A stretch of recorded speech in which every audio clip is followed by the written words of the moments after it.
our session. Greetings to our viewers.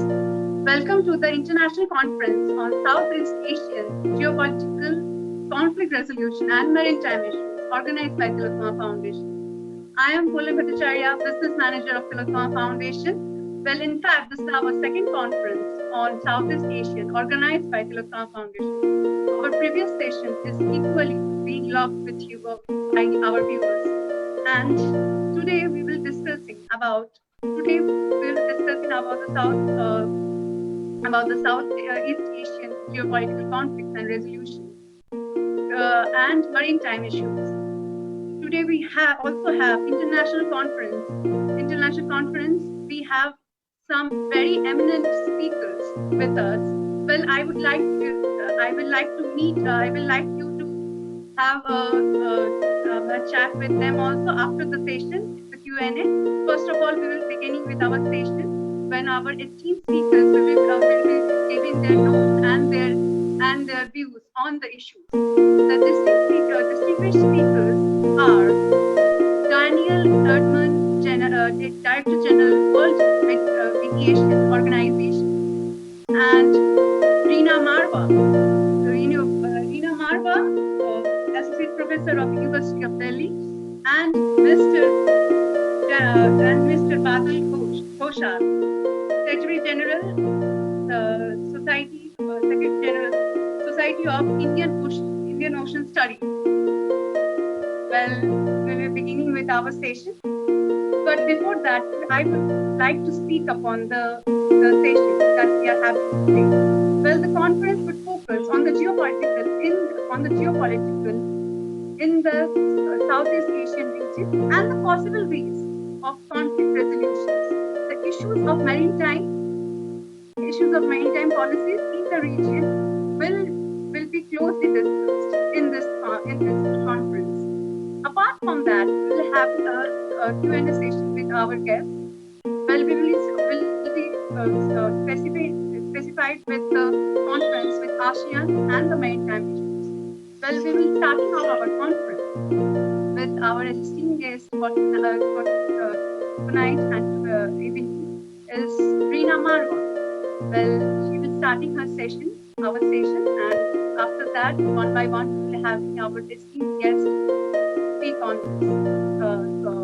related issues. Good evening, and thank you very much, Ms. Poulomi, and I'm thankful to Tillotoma Foundation for inviting me for this discussion. And I'm truly delighted and privileged to be among stalwarts, in this region issues to discuss with them, Professor Ghosal and Dr. Daniel Erdmann. So I would be providing the context and overview of the prevailing situation in Southeast Asia. And basically, I'll just go through three key issues. First is China's visible aggression in recent months. Second, the significance of the South China Sea. Why is it so important? And third is, of course, the intersecting interests of countries in the South China Sea. And we have several countries, Maritime, ASEAN, who are engaged in several disputes. So the first point to talk about China's aggression, and we have been witnessing it in all parts of the world, particularly since the pandemic really achieved, severity in countries, April and May. Big and small countries all engaged in efforts to contain the pandemic, to manage their flailing economies. China adopted a confrontational attitude, pushing the bayonet, as it says, from India to Australia to the European countries to, with their wolf warrior diplomats, arm twisting, muscular diplomacy, and all kinds of threats. Without a doubt, I think we all know here that Xi Jinping's China wants to become the world's leading superpower. And those aggressive postures, as well as the more benign, so to say, Belt and Road Initiative, which is both going through the continental and the maritime domain, are very much a part of that long-term strategy. And both 2021 and 2049 are extremely important because these are centennial goals for China. By 2021, to celebrate the centenary of the CPC, and by 2049, the centenary of the People's Republic of China, with the goal to build a modern socialist country that is prosperous and strong. So hence, as I said, while the rest of the world has been preoccupied with its own internal issues and the problems of reopening of economies, lives versus livelihoods battle going on, China has been flexing its muscles in the Indo-Pacific region with a new security law in Hong Kong, which has angered the United Kingdom, with the country offering 3 million people residencies. Of course, India also has about 45,000 people living there. In addition, there are Chinese fighter jets which have been entering Taiwan's airspace. Of course, it also received the pushback from Taipei. And then, of course, there have been the military exercises going on in the South China Sea.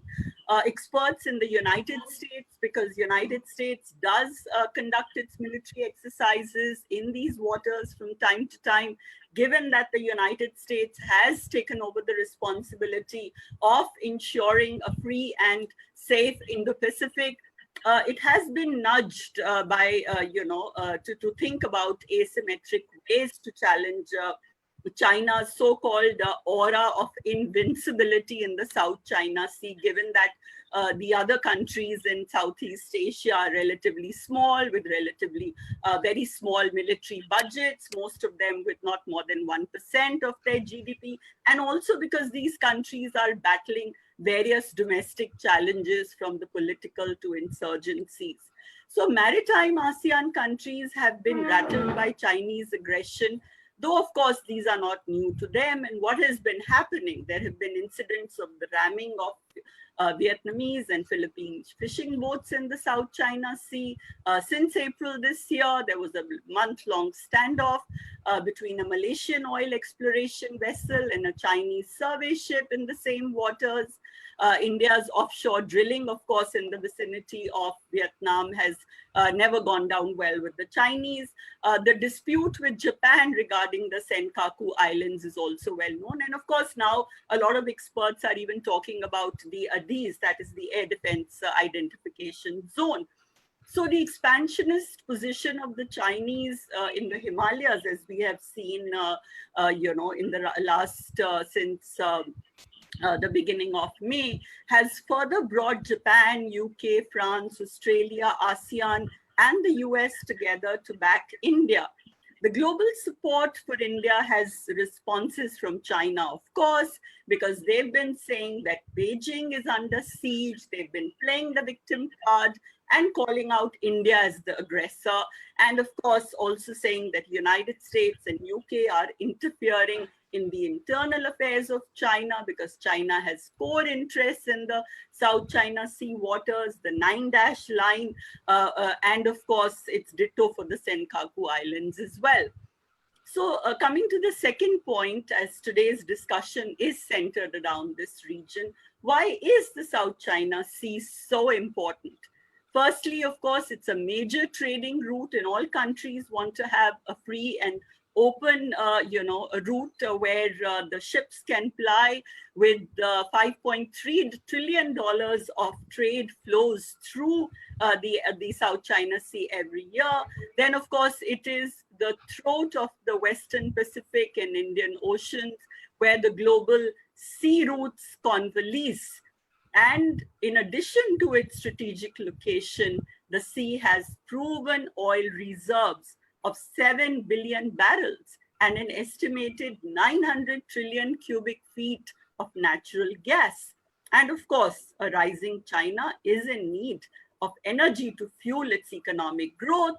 Moreover, fisheries, which is a multi-billion-dollar industry, the South China Sea is home to 10% of all the fisheries in the world.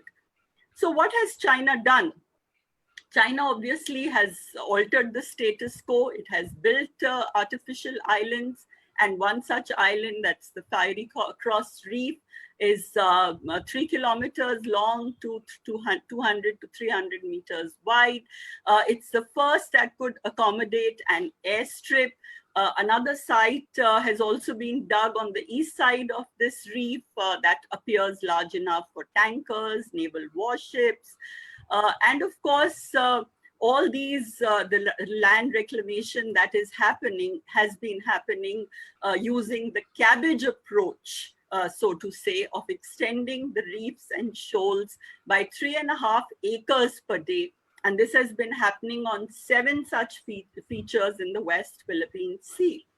China has runways and dozens of hangars for fighter aircraft on the islands, as well as anti-ship cruise missiles, anti-aircraft batteries, missile defenses, and the works. The Chinese have used these islands to begin pressure campaigns in the Spratlys, which is near the Philippines, Paracels, where they have disputes with Vietnam, and even the Natuna Sea, which is claimed by Indonesia. They have 72 fighter aircraft hangars, which have been constructed on the 3 islands of Fiery Cross, Subic, and Mischief Reefs. Another 16 on Woody Island in the eastern Paracel Islands. And interestingly, it is the Woody Island model, which seems to be the one to be replicated on other islands as well, given that China's Navy has very recently harvested 1.5 tons of vegetables on its military base and civilian center in the Paracel Islands. And this, as its media very well reports, that Beijing's position is confirmed. And because it's an island, and an island which can sustain human life, can have an EEZ of 200 nautical miles all around it. So therefore, what does the law say? As I said, rocks which cannot sustain human habitation or economic life of their own shall not have any exclusive economic zone or a continental shelf. Hence, islands which have rights of exclusive economic zone of 200 nautical miles, and rocks have 12 nautical miles, and artificial islands would only be able to generate a small maritime zone, that is a safety zone only, of 500 meters. To add to this, what has China done? They have also invested heavily in signal intelligence. So the Paracel Islands, as I said, lies at the center of dispute between China and Vietnam. In fact, China's Hainan Island is about 250 miles from Woody Island. There is the Pratas Islands also, which are administered by Taiwan. There is the Scarborough Reef and Macclesfield Bank, which are the core of disputes between China and the Philippines. It was in 2016 when the Permanent Court of Arbitration in The Hague gave its ruling on the South China Sea dispute, and Philippines, which had taken China to court, won that ruling. So according to the ruling, China did not have any historical claim through the 9-dash line. And so the ruling very categorically stated that there was no historical, no legal basis for China to claim historic rights over the region. And it rejected the 9-dash line, according to which China claims almost 90% of the region. The decision of the court had several implications around the world, with most countries agreeing with the ruling. However, by that time, President Duterte was the leader of the Philippines in 2016, and China could quickly exert pressure on him not to go ahead with the enforcement of the ruling. The last part of my what I'm saying today is about ASEAN countries, and briefly, as I already have explained, ASEAN countries are in the grip of China economically as well as ideologically to some extent, and also because China is too large and they have huge, historical engagement with each other. ASEAN has already become China's second largest trading partner in 2019, with trade valued at almost $644 billion. Secondly, China has a huge role in influencing elections in all countries in Southeast Asia. And of course, we all know that there is emerging authoritarianism in Southeast Asia, whether it's Philippines, whether it's the Cambodian Prime Minister, Hun Sen, whether it's Thailand's Prime Minister, Prayut Chan-o-cha. We know how the elections have happened, and both Singapore and Myanmar go for elections this year.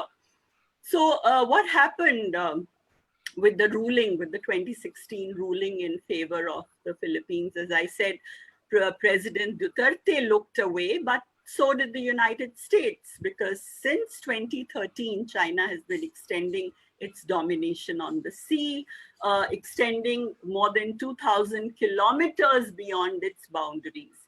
And the countries which have overlapping claims, but they've not been able to really do much about it. But of course, with Vietnam as chair of ASEAN for 2020, it has been seen that the statement which emerged from the ASEAN summit very recently last week reaffirmed the 1982 United Nations Convention on the Law of the Seas. And this has happened after several years that there has been a collective response, because all the countries are very, very sensitive when it comes to saying anything against China. They don't want to be seen anti-Chinese. So the issue is, of course, that China has been turning the reefs and rocks into islands since 2013, under the watchful gaze of the United States, Japan, and other major powers. However, after 2014, it is now that the United States has brought in 2 aircraft carriers, Nimitz and Ronald Reagan, to conduct drills in the South China Sea. Hopefully, it's not only symbolic, given that the United States has assumed the responsibility of ensuring a free and open Indo-Pacific. So I would just like to conclude by stating that the South China Sea situation has lessons for the Indian Ocean, because China, as we all know, has opened multiple fronts at the same time. And Bertil Lintner, in his book, The Costliest Pearl, has rightly said that the major powers would be naive to take their assiduous surveillance and watchful gaze away from this maritime space that is the Indian Ocean, lest this also goes the way of the South China Sea. Thank you very much, and I look forward to questions. Yeah. Thank you for your answer. Thank you for your expertise on this matter. And so moving forward with this, we will like our next guest speak upon this, which is Daniel Erdmann. Thank you, Mrs. Before going there, thank you, Mrs. Marwah, thank you, Professor Marwah, for your expertise on this. It's really helpful for us to have a better understanding of the ASEAN and the maritime issues. So next, we'll on this as Professor Marwah has concluded on that maritime issue, that is being major impact on the world all over the world. So I would like to start with Daniel Erdmann, with a question on this. Is that how you are having to have a say on the People's Republic going routinely, People's Republic of China routinely disregarding permanent court of arbitration and other international organization, international relation organization decisions, and how your views on this matter, how you are seeing these things that continuously happening with People Republic of China, how they are acting on how they are dominating on the sea routes and the maritime issues. What are your views on this? I would like to ask that one. Okay, thank you, Poulomi, first of all, for the introduction, and thank you to Reena also for these amazing insights. When we talk about conflict resolution, we may have in mind that basically both parties first need to agree on the proper or on a common intention to find a solution to their dispute. And best, of course, if this is done in a sustainable way. So specifically in the field of international relations, creating peace, a balance or harmony is a very complex issue. And this is due to the fact that each party has specific interests, goals, worries, and targets. And most likely all these strategies are not familiar to the public. So basically the process of peace building is I would say, a dynamic exchange of giving and receiving. And parties that do not wish to handle a conflict in such a constructive way may possibly only use the process for lobbying purposes or might want to deviate from other critical aspects that they wish to hide from public, as Reena also mentioned. So the progress in such an issue depends on both parties. It depends on how flexible they are in creating a mutual agreement, and if a peaceful situation or a solution to their conflict has a higher benefit to them than possibly remaining in conflict. And accordingly, I would say that the international conflict management and international dialoguing turns out to be a very complex setting that depends on many visible and non-visible stakeholders. And it might help us to understand that all governments are well aware of diplomatic steps to take if creating peace is on their to-do list. But what might make us wonder is why more often than not, conflicts actually remain untreated. So getting back, Poulomi, to your question in brief, I think there will not be a solution to this conflict unless China accepts constructive dialogue towards peace and unless China is truly looking for such.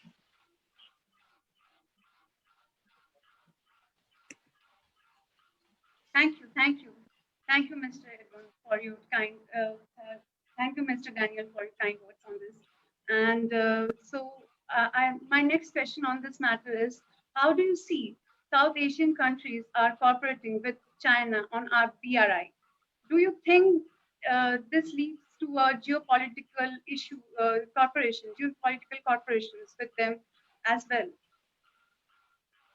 Okay, so at this point, we need to understand that China looks for expanding its global influence in a pretty normal way. Everything that is done by China can be found in basic economic textbooks. There's actually nothing new about it. Yeah? So China knows about its potentials and tries to simply increase its global impact, influence, and relevance. And I think it's important for us to understand that each country that cooperates with China or each company that produces in China does this on a voluntary basis. And by cooperating with China, each country or each company automatically supports the Chinese business ethics and political concepts. So all cooperating partners that entered into business relations with China did this with one specific target, on their mind, namely to create a proper economic benefit and growth out of it. And only now that cooperating with China is not well accepted in the Western Hemisphere, such partners pretend to be surprised by the fact that they actually accepted for so long, and maybe for too long. And as a consequence, such companies now remove their industry from China, what of course weakens the Chinese annual turnover. And of course, China will take action to minimize the damage being done by removing the industry from their country. And this, Poulomi, can definitely cause future conflicts and tensions. Thank you for your expertise on this matter. And so I would like to ask another question on this only. Do you see that the expansionist tendency as the major threat to the conflict resolution, as we are going forward to have a peace with all the countries because of COVID-19 situation and all the things going on around? So this expansionist tendency as a major threat to this? Well, as we all claim to live in or to form part of a global community, I think there is nothing bad about expanding on a global level. And the point is that we might need to review our own business ethics in order to understand the new impact and coverage of the decisions that we make. Today, we have the possibility to easily interfere in global politics by supporting or disapproving a nation's political concept through strengthening or weakening its economy. So maybe, Poulomi, the question should not be if expanding forms a threat to the global society, but if a nation's politics fit into the Sure. Yeah, it's my point. Yeah. If it fits into the political concept of a global community. Yes, and thank you for your. So, what are your views on this only?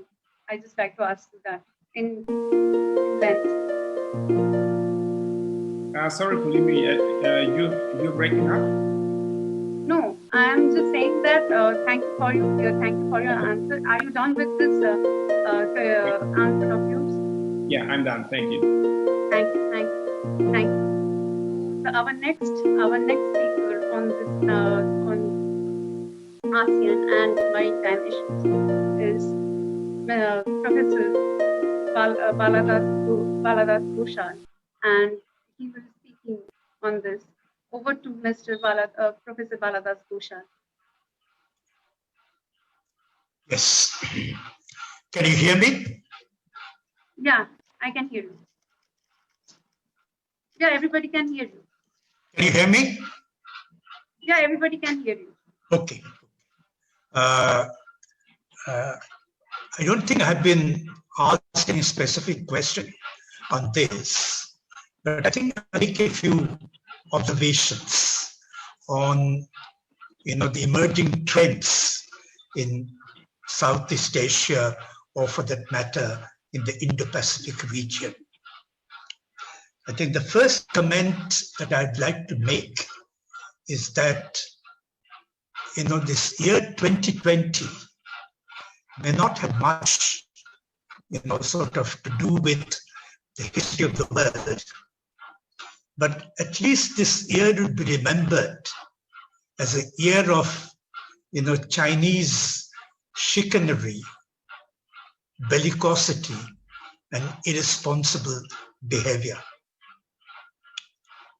I think the first demonstration of that was in the case of hiding the coronavirus, which some people would like to call it Wuhan virus. Now, one may have some second opinion on that, but I don't think there is any doubt of the fact that China had hidden facts from the rest of the world, because the first case that appeared in China was in November 2019. And until the end of January, it had never really disclosed what was happening. Good 2 months that the world know about the disease only shows its deception and the way it wanted to fool the world. Had it done it in November, maybe it could have saved the lives of so many people all over the world. But that's one thing. The second aspect is that not only China was engaged in sort of hiding the facts from the rest of the world and actually demonstrated a sense of irresponsibility as a stakeholder for global commons. It simultaneously took advantage of the coronavirus or the pandemic to engage in aggression in South China Sea, not only in South China Sea, but even in the case of India, in Ladakh. And not only that, never before in the history has a country or a major power behaved or had been so abusive in the rest of the world as the Chinese had been. To talk about Australia, just because Australia wanted to say that, we should go into actually the to call Australia a sort of, gum in the boot, what called chewing gum in the bootstrap, is something, really abusive and doesn't really talk much about a responsible power of the world. Now, the third comment that I would like to make is that, about a month and a half back, Institute of Southeast Asian Studies brought out a report, small report though, but based on some survey in the entire region in Southeast Asia, that what effect would the post-COVID world have on the, emerging order in Southeast Asia. Interestingly, nothing has changed except one factor, that is rating relationship between the United States and China. Apart from that, there was nothing new in Southeast Asia, because in the case of South China Sea, China has been continuing its salami slicing tactics for a long period of time. So the only problem for the entire region, they thought, was the deteriorating relationship between China and the United States, beginning from the trade war and ending with, you can call it sending warships to South China Sea and also calling China as a bully or irresponsible nation. Now, why one finds that Southeast Asia tried to view the entire, regional order in the post-COVID world or the existing situation just as a kind of a situation whereby it was essentially because of the China-US relationship that it will have a major impact. I think the thing emerges from this ASEAN centrality or ASEAN's role in the regional order was premised on one assumption. That assumption was that convergence of interests between the United States and China. It is when the relationship between the United States and China were cordial or had certain common goals, objectives, ASEAN could play an important role. And this is not just a new phenomenon. Beginning from 1971, or 1 year after that, when China and the United States had their rapprochement, and ASEAN was able to reap benefits out of that convergence and also was able to establish its centrality. Now, as the situation now, because of the deteriorating relationship between United States and China, the ASEAN feels that convergence is gone. Because of the divergence, a peculiar situation has emerged for them, whereby they will not be able to, establish a centrality, or ASEAN might even lose its relevance in the modern context. Now, I think this is where I think is the inflection point to my mind for the ASEAN countries. Anyone who has lived in Southeast Asia or who has really interacted with the countries of Southeast Asia, you would feel that their perception of China was actually very different from the perception of Indians, or for that matter, perception of the West. ASEAN countries always considered China as an opportunity, contributing to economic development of the region, establishing peace and solidarity and peace and stability in the region. There may be irritations from time to time on the question of South China Sea, but by and large, they were able to adjust their foreign policy in line with the Chinese thinking. And in the process, they were reaping economic benefits out of it. Interestingly, even Vietnam, despite all the troubles that it had with China, on economic issues, they have maintained their relationship with China quite cordially. And of course, they also have a party-to-party relationship with China that creates a different kind of a sort of vibe in the case of their relationship with China. But I think the situation now is slightly different. For the first time, I think they have realized that their optimism about China behaving as a responsible power, as a stakeholder of the new emerging world order, China cannot be trusted. China is acting on the ground or on the basis of its own hubris, a kind of triumphalism.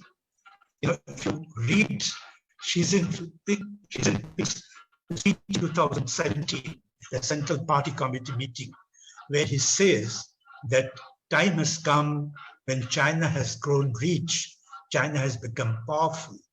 And I think they've come to realize that the moment for China's sort of, truth has come, and China can, get a place in the, history of the world. And I think that triumphalism has really led China to undertake certain actions which didn't really look like as a major power or as a kind of a responsible power. I think the Southeast Asian countries are slowly beginning to realize that, but at the same time, being small, they are not able to really openly sort of go against the Chinese or attack Chinese directly. Interestingly, the last statement that has come from the president's statement, ASEAN summit meeting about 6 days back, for the first time, the ASEAN countries have been able to issue a statement jointly that UNCLOS should be the basis of all territorial issues in the region, or territorial claims. Interestingly, they did not really refer to the arbitral tribunal ruling, essentially because China did not accept the tribunal ruling. But China is a signatory to the UNCLOS 1982 treaty. So for the first time, they made a statement, I think just to test how the world reacts to that kind of a situation, or for that matter, how China responds to that particular statement. I think it's still that the situation is going to sort of, it's still, I think, in the process of taking shape. My own feeling is that maybe, the ASEAN countries would now try to reinvent themselves, not just going, supporting practically all China's moves in the region. In fact, my own view that in the name of sort of ASEAN centrality, ASEAN countries have practically supported the Chinese position, except on the case of South China Sea. On all other issues, they have actually accepted the Chinese position because they think that China is their neighbor and they will have. But the thing is that, increasingly it has emboldened China to put greater pressure on the ASEAN countries. And also they are practically cajoling the ASEAN countries. China is cajoling ASEAN countries to accept a code of conduct where no other stakeholder like the United States or any external power would be involved in that.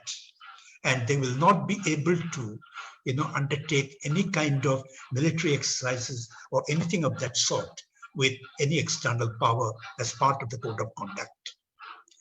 I think the ASEAN countries will have to now come to a situation or at least understand the moment of truth, and they will have to realize that some form or the other, they'll have to supplement their current statement with certain actions.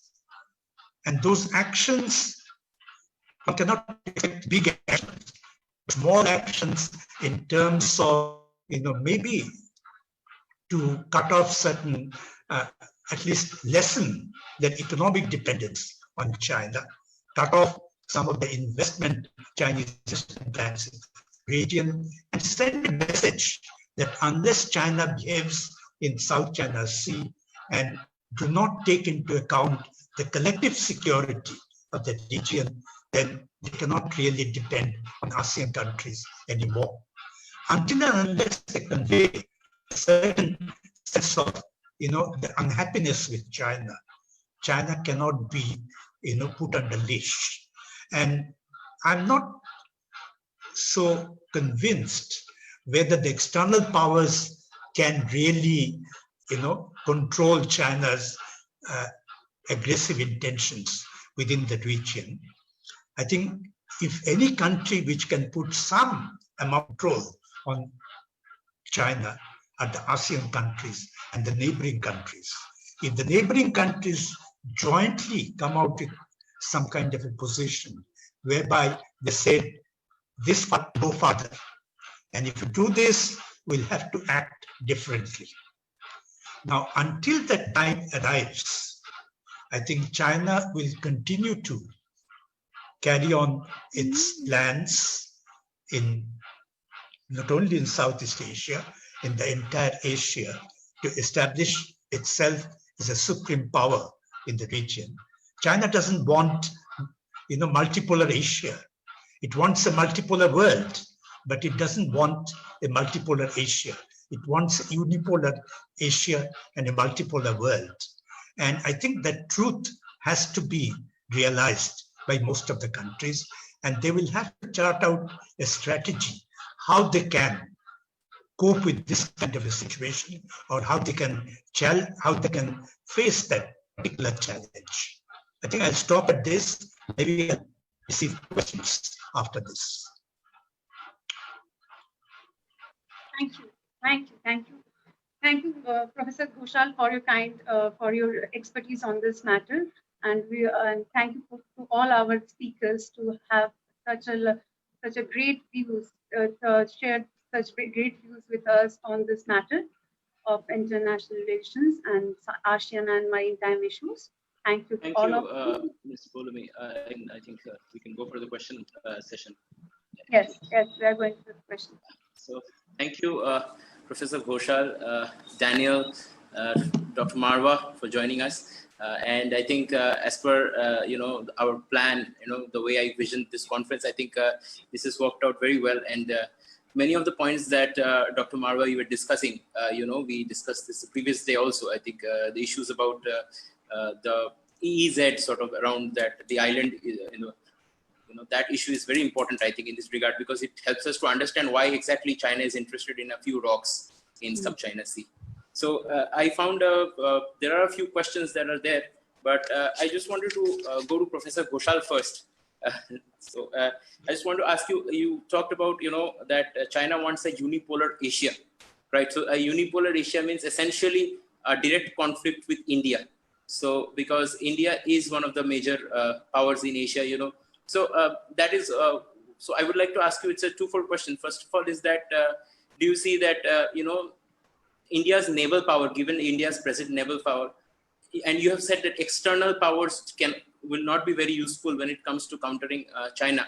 So do you consider India as an external power in this regard? And if so, what challenge do you think India poses to China, particularly, given Malacca dilemma, etc., the Chinese sort of the power supply line that the Chinese has, and given our, conflicts in the Ladakh area, we can try this front.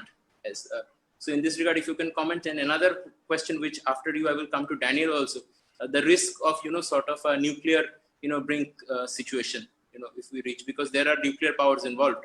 There is North Korea, of course, which can be used by China in case it is, sort of cornered by, say, Israel is there as a nuclear power, India is there, the United States is also there. So if you could comment on this. Can I come in? Yeah, sure. Okay. No, I don't think India is an external power in this region on South China Sea also, because I think a major part, about 60% of our trade actually passes through through the South China Sea. So I think that itself, brings India as a stakeholder in the, affairs of South China Sea, number one. Number two, I think because of our activist policy and our long sort of, relationship with the countries of Southeast Asia, as well as the Indo-Pacific countries, I think it automatically brings into the region, almost as one part of it. By external power, I meant actually the United States, not so much India or even Japan is not an external power. Japan is also very much an internal power in that sense of the term. Now, then you ask me a question about, this unipolar world and whether it would come to a clash with India on this, because obviously India is another big country in the region, and whether it will have sort of, a clash of interest with India. I'll come to the, Malacca dilemma a little later, or maritime issues. But I think on the question of India-China thing, again, I would say that I don't have any illusions about the so-called, view that India and China together can grow in this region. At one time, Manmohan Singh had said India and China can both grow and sort of, live together in this region. I don't think it can. There is going to be a major conflict between India and China. And in fact, these are two large countries having common borders, which are not sort of, remarkable, and bound to be conflict between the two countries. And another thing is that all the other mechanisms that had been established so far to build peace and stability and tranquility in the borders with India and China, to my mind, all of them have failed. The so-called special meeting between, our national security advisor and the foreign minister of China, that has not brought any results so far. 15 meetings.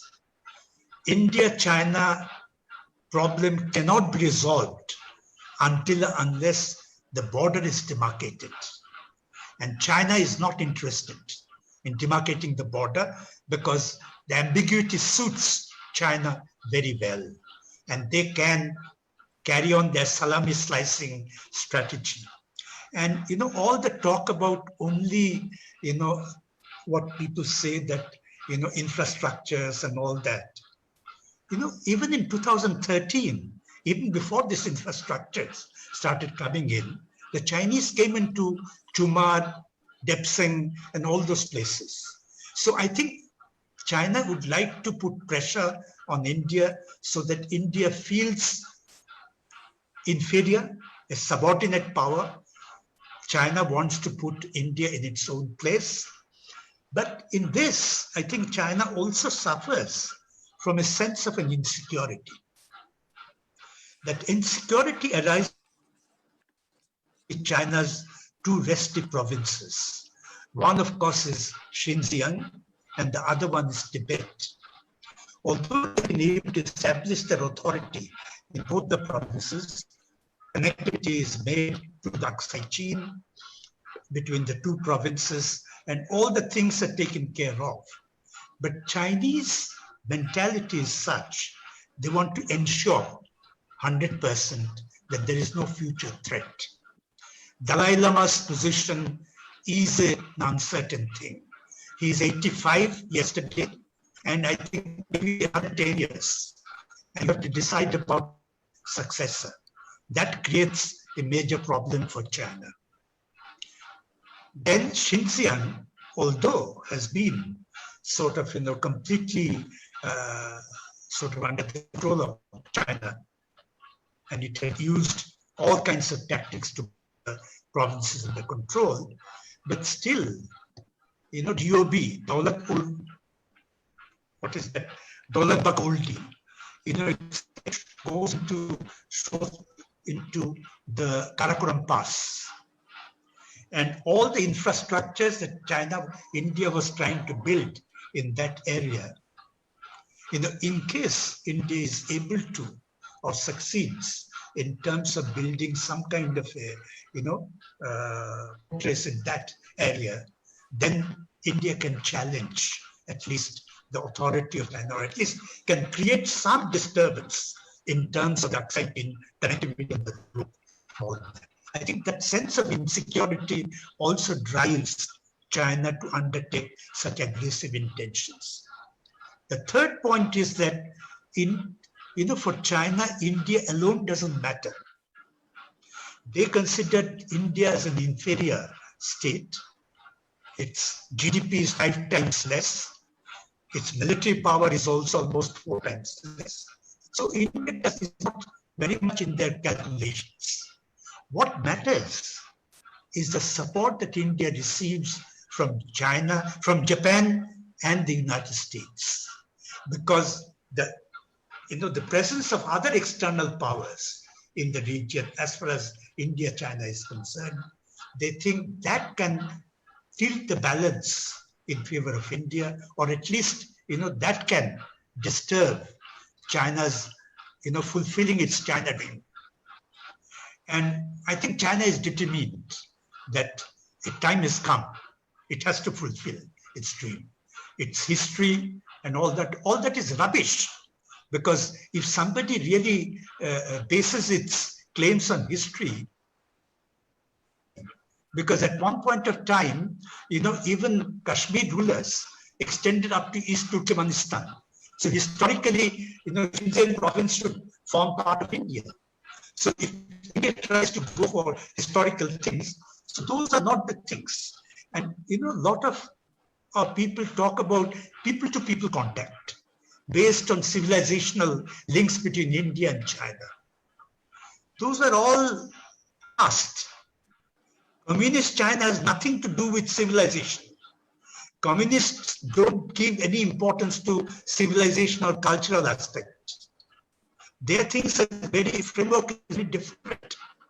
And whatever links India and China had in the past, more in the realm of religion, Buddhism, and spread of knowledge that India was able to sort of, exercise at that point of time.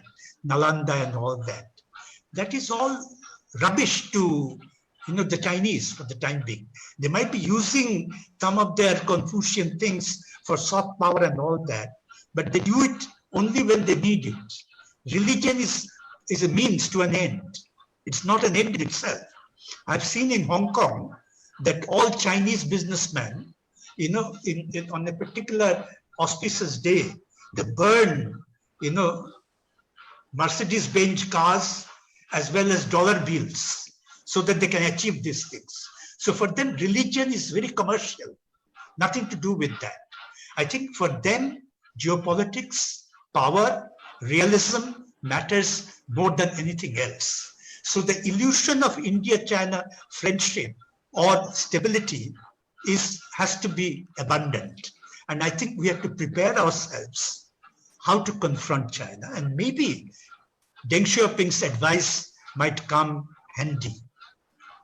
Build your strength, bide your time.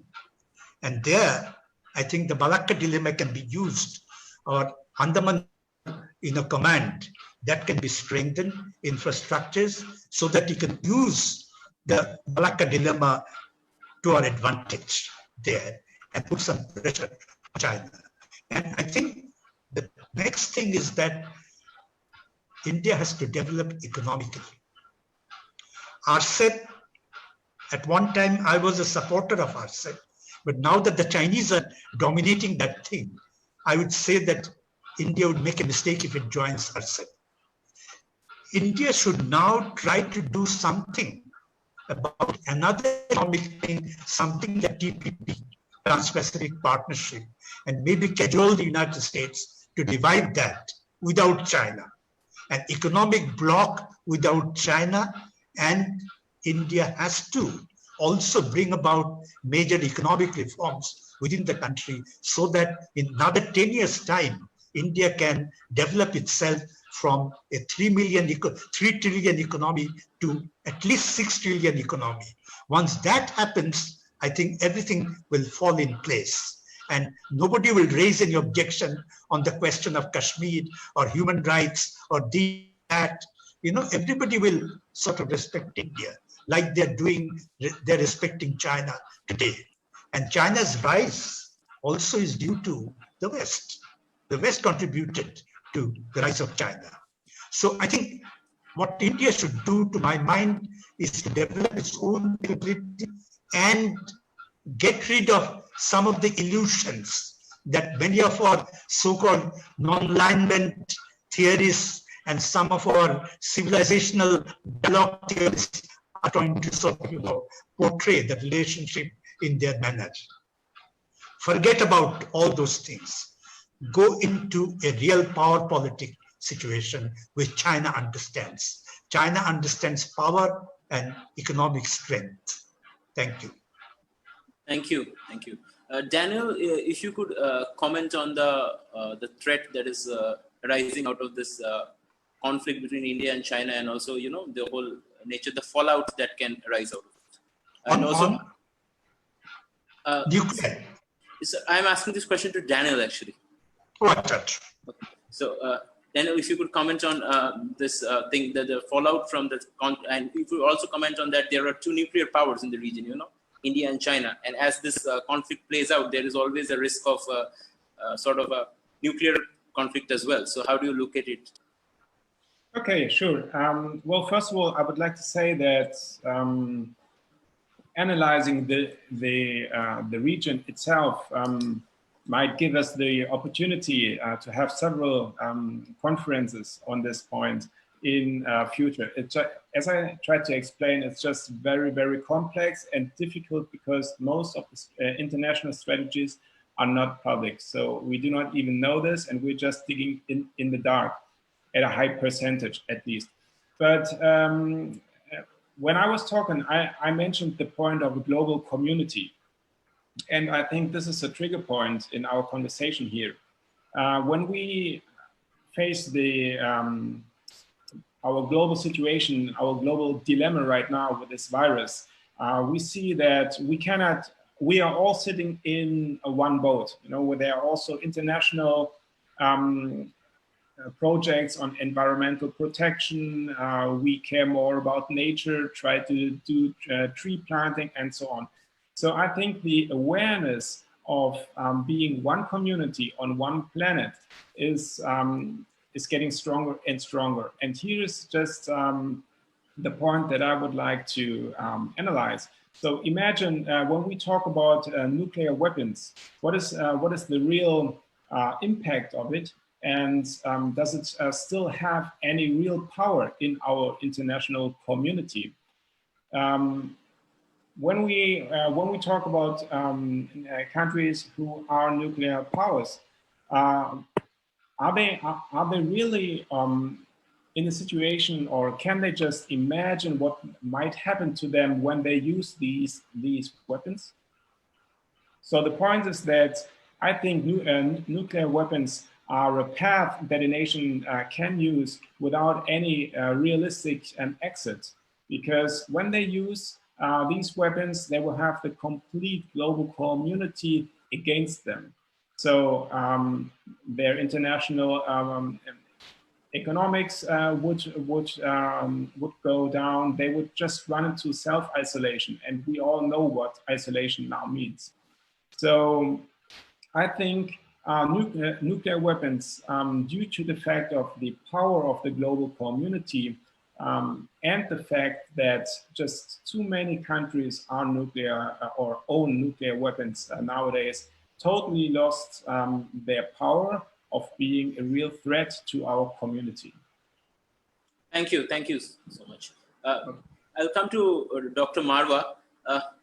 So we have 2 questions also here, and I'll just like to add this up. So there is this important project that China has been doing. There is the BRI.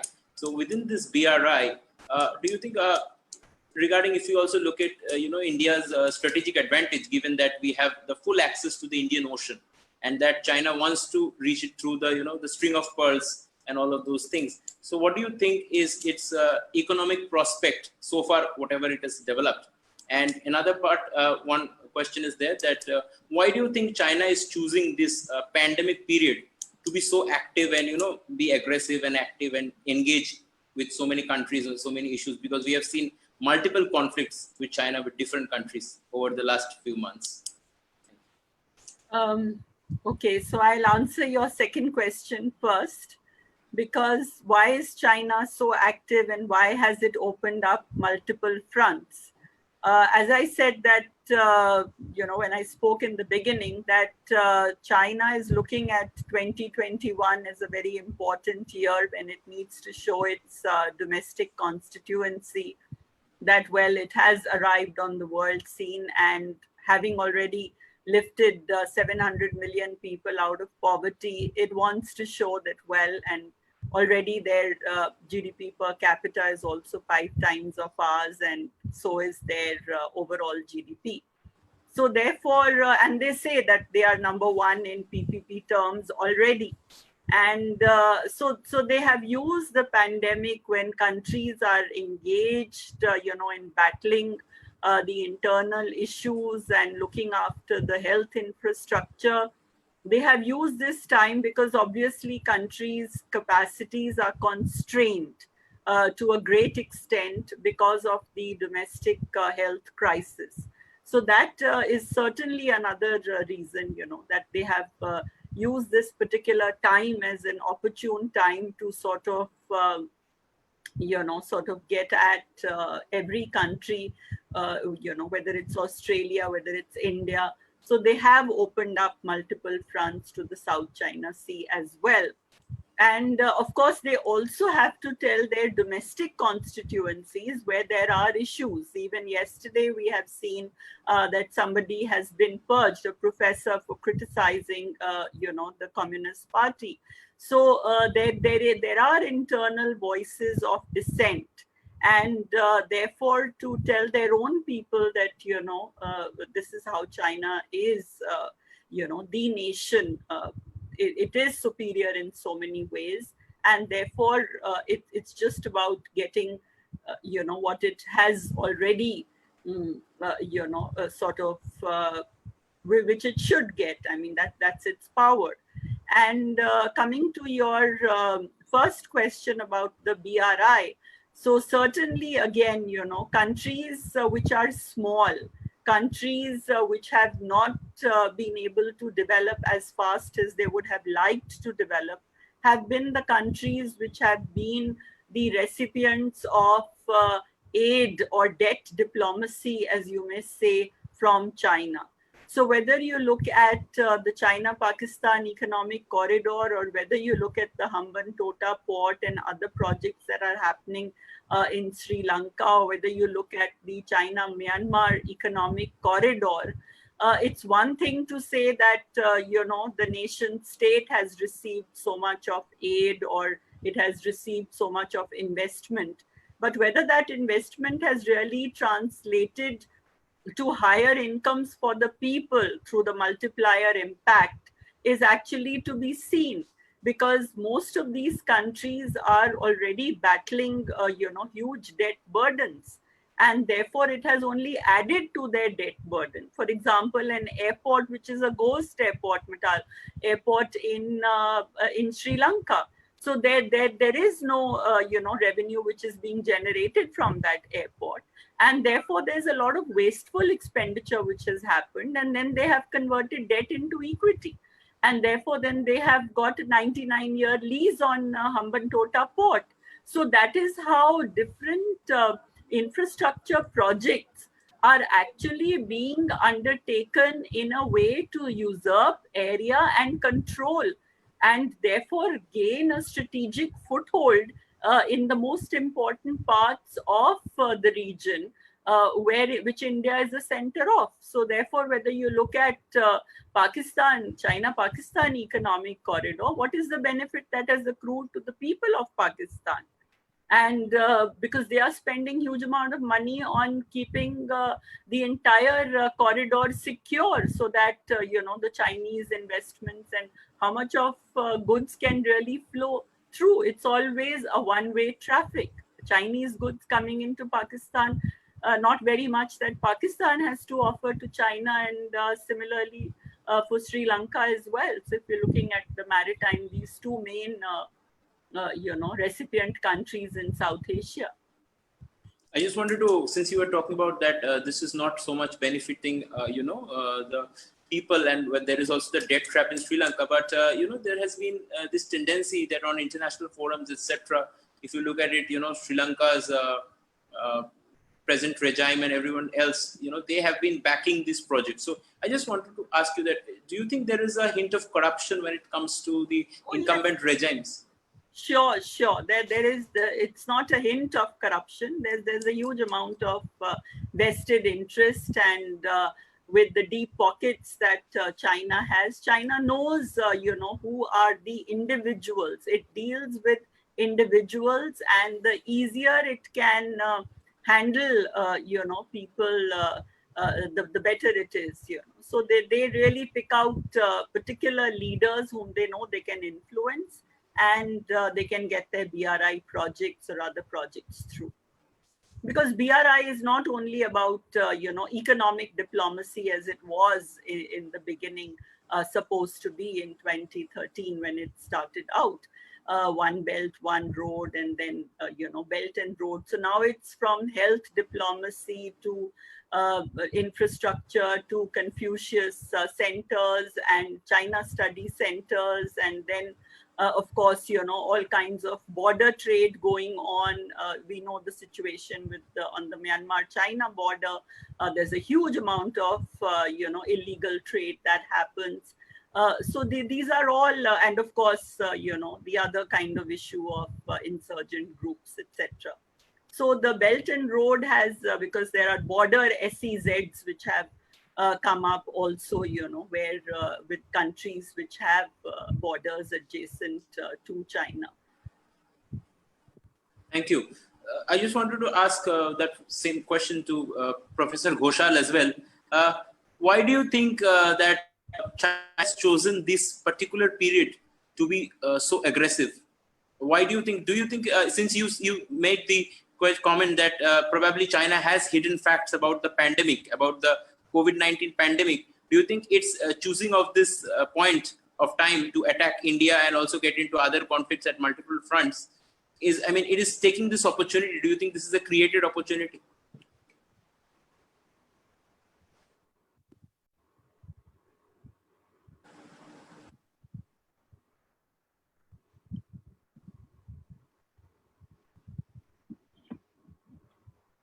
You need to unmute. Sorry. Yeah. Maybe now. Yes, we can hear you. Actually, I think the answer to your question is yes, as I said, because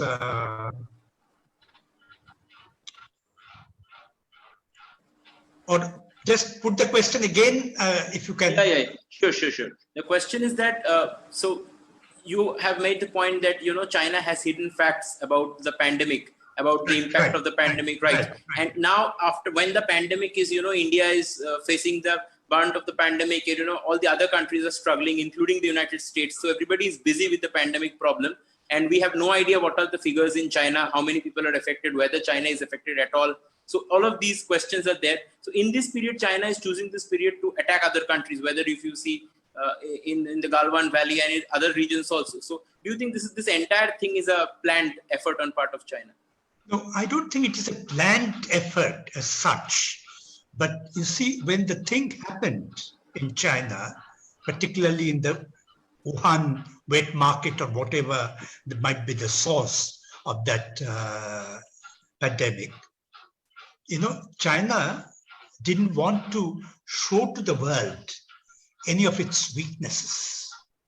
See, it always tries that everything is fine in China, and it is a country which is now emerged as a very strong, rich country, strong power, and all that.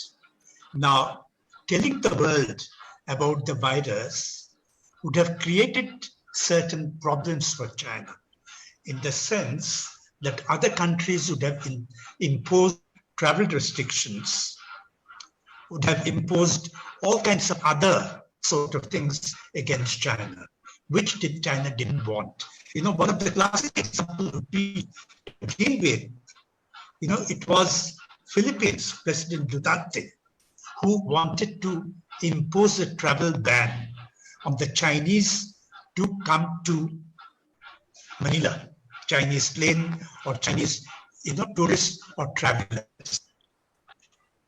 The moment the Filipino government, announced that ban, immediately the Chinese ambassador in Manila went and protested. And not only protested, threatened Duterte that if you impose travel ban on the Chinese, we would stop trading with Philippines. We would stop all imports from the Philippines. Like that it went on, threatening quite a few other countries. It threatened Australia also, that it would not, import any more beef or any of those other items that Chinese import from Australia. Now, if you see, even 3 months before that, practically even some of the European countries were also threatened by China. That if anything they talk against China, immediately they will impose, trade sanctions and all that kind of thing. So, it is that hiding things is essentially a function of presenting China as a country, nothing is wrong. Number two, it has the ability to handle the situation. And that's why they have not announced, the sort of, the difficulties or even the number of people who are dead with coronavirus. And although China has announced that it doesn't have any problem with the disease anymore, but a lot of people suspect that there are cases even now in China which they are trying to hide.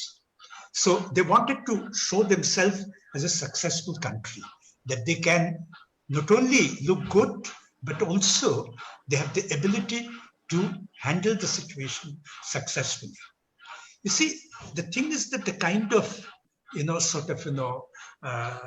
expectation amongst people that Xi Jinping has raised amongst the Chinese, that anything that goes wrong in China will be interpreted as something that China has not been able to achieve its goal or objectives.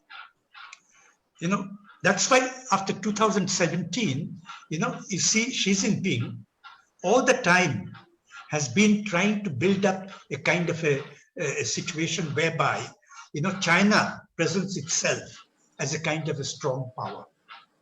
So, the actions that China took in not only against India or in other areas like South China, I think is driven by triumphalism, that China has, come to a moment where China can afford to have all these things.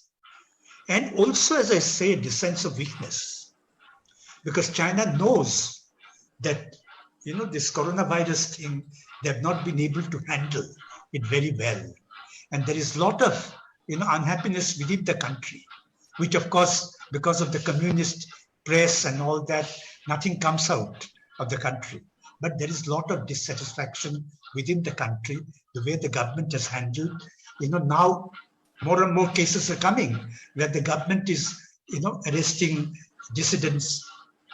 Like the last one to be arrested was a law professor. So things are coming out. Now, all those things led China that if the economy goes down, there will be unemployment within the country. You see, China under Xi Jinping must look good, both economically, politically, and externally. Now, things are not going to be very good in the post-COVID situation. So Xi Jinping has to sort of, create a different kind of an environment. So divert it to external things so that they can show to the Chinese that he has achieved South China Sea, India is humiliated, Australia is put in its own place, things like that. Thank you. So I think if you, as I said, both triumphalism, hubris, and also a sense of weakness. Thank you so much.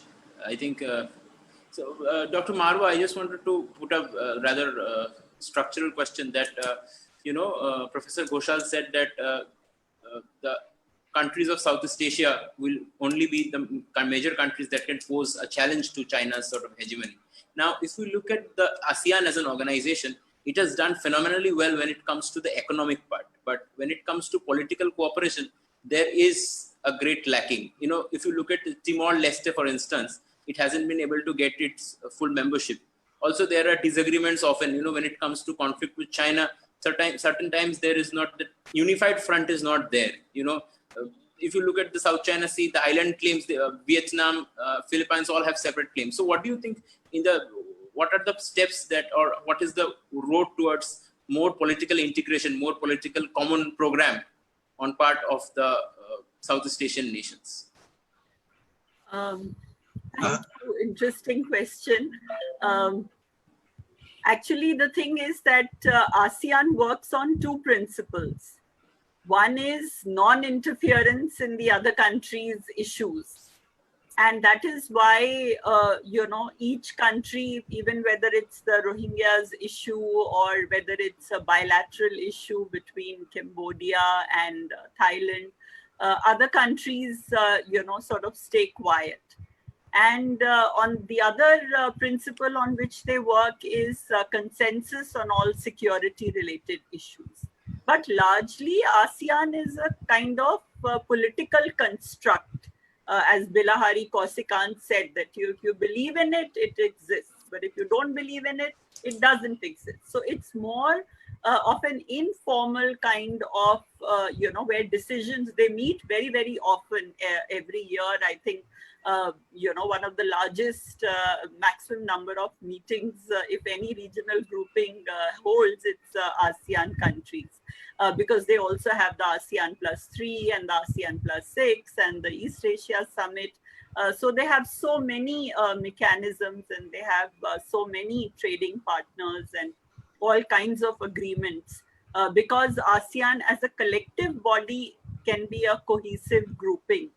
But as Professor Ghosal also mentioned, and I also said in the beginning, that even to get a statement on the South China Sea, it's been such a big hurdle for the ASEAN countries to come together, even when they know that, literally they are now submerged under the waters of the South China Sea, which are, the tides are flowing over them. And they have seen what's happening in Philippines. When I was there in 2015, I had gone to Camp Aguinaldo, and General Antonio Santos was there, and they were showing us, some 60 maps of historical truths and lies, the exhibition, and it was a traveling exhibition. He brought it to India also. So they were garnering support from the international community to prove their point that, it's the Philippines which has the claims to the islands, to the Spratly Islands, and to the Mischief Reef. And in one of them, they even have a school over there. But none of the other ASEAN countries really showed, that kind of inclination to work together with the Philippines, or even the Philippines itself.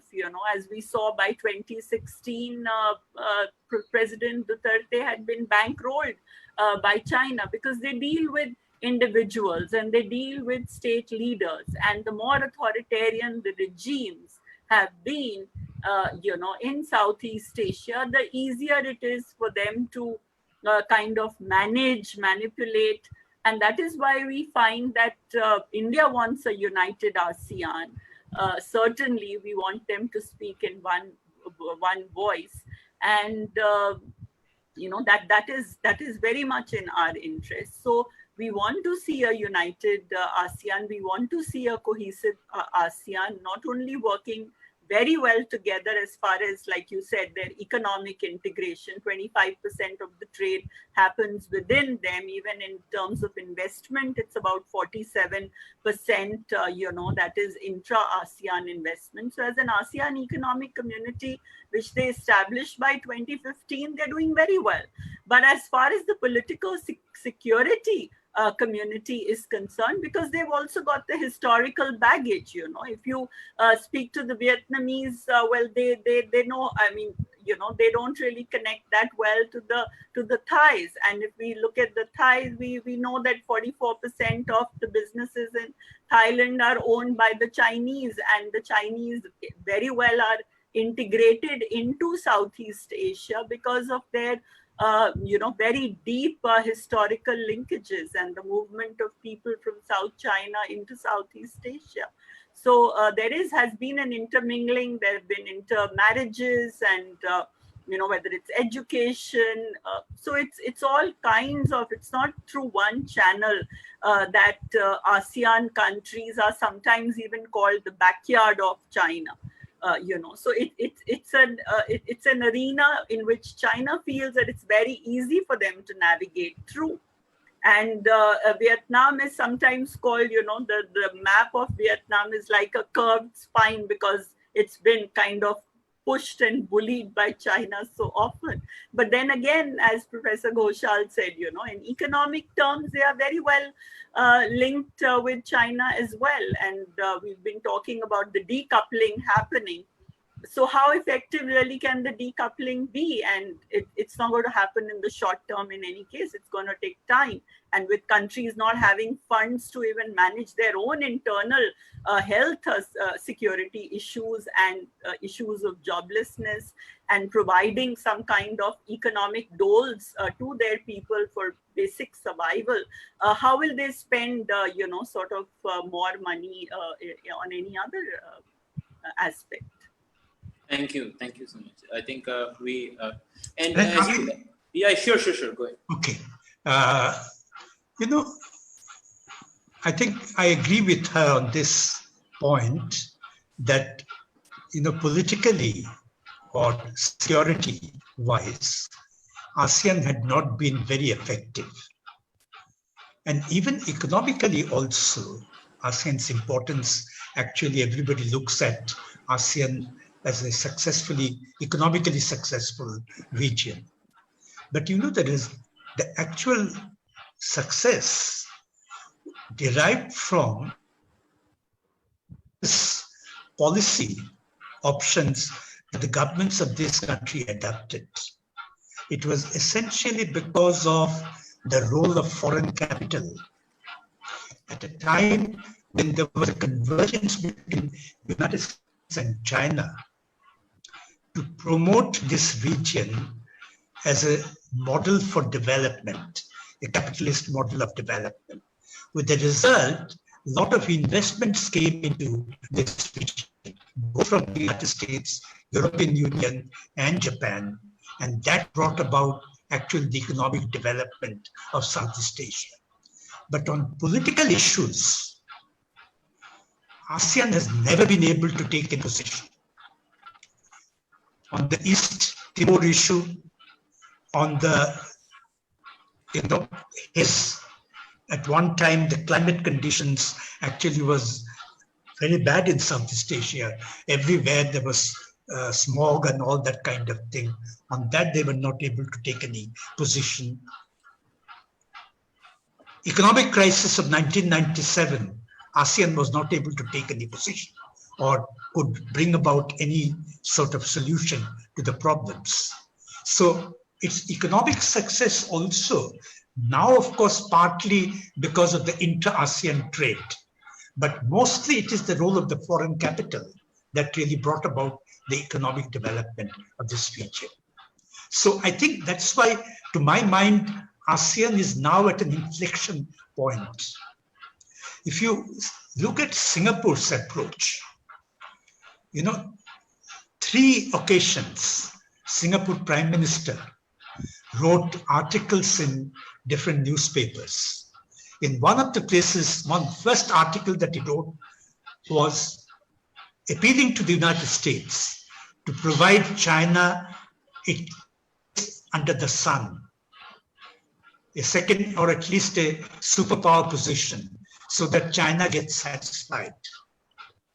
And US and China could really trade with each other properly.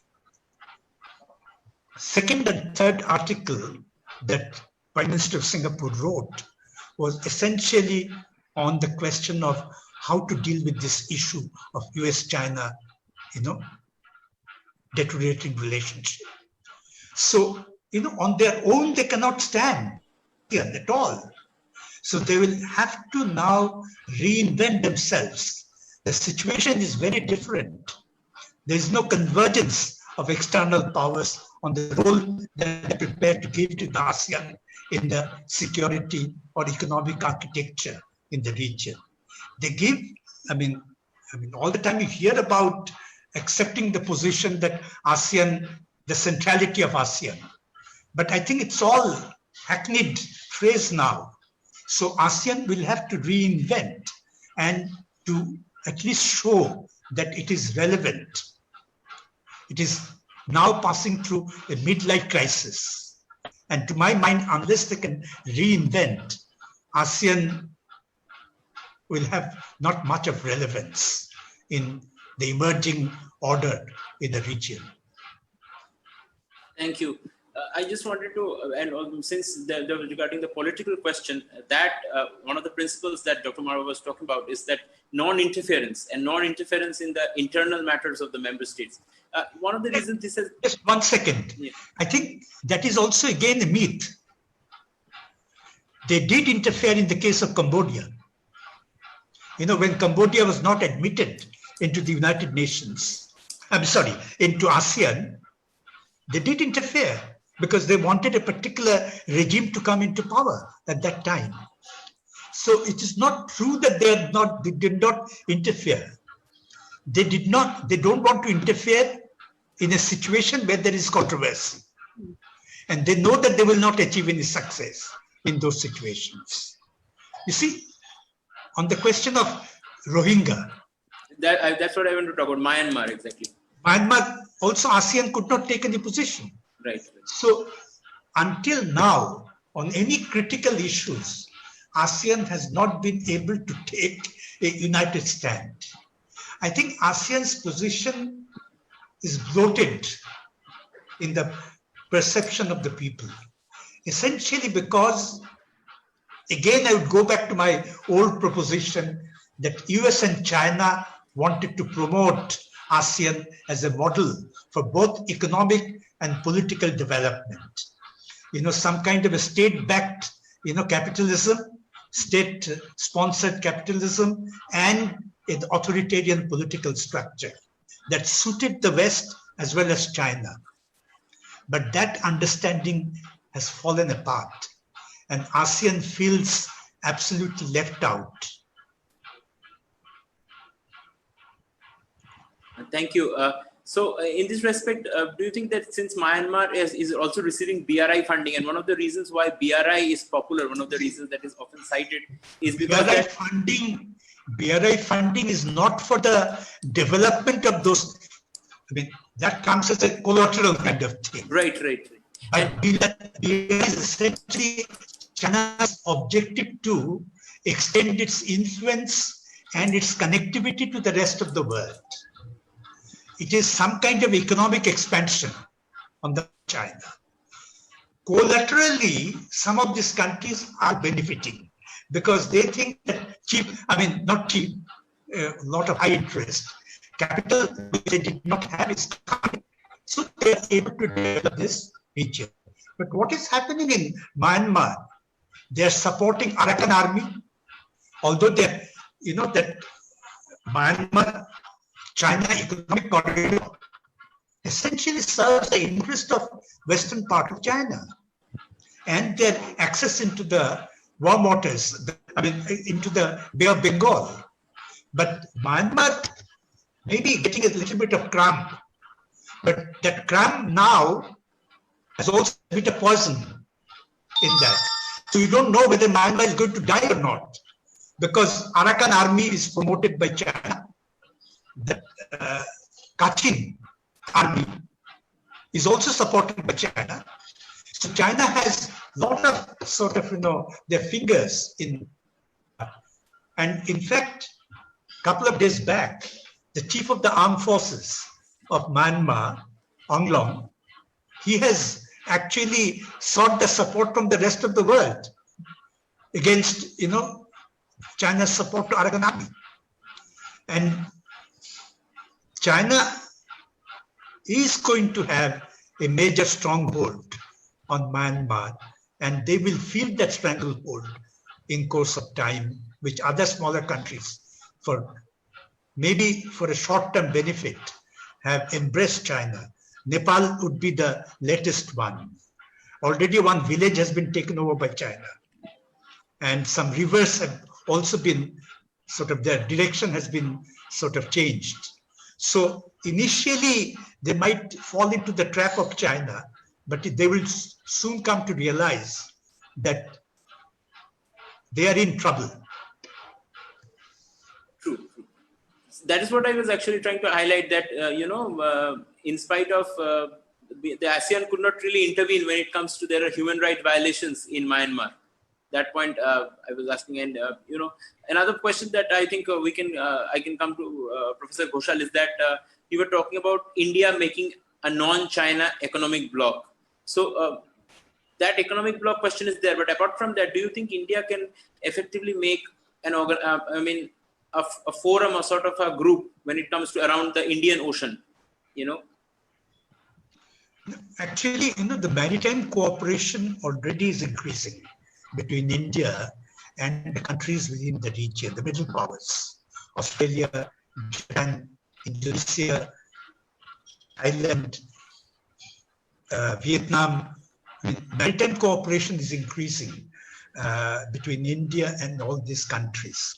And also the Quad, Australia, US, and Japan and India, that's also a fresh life.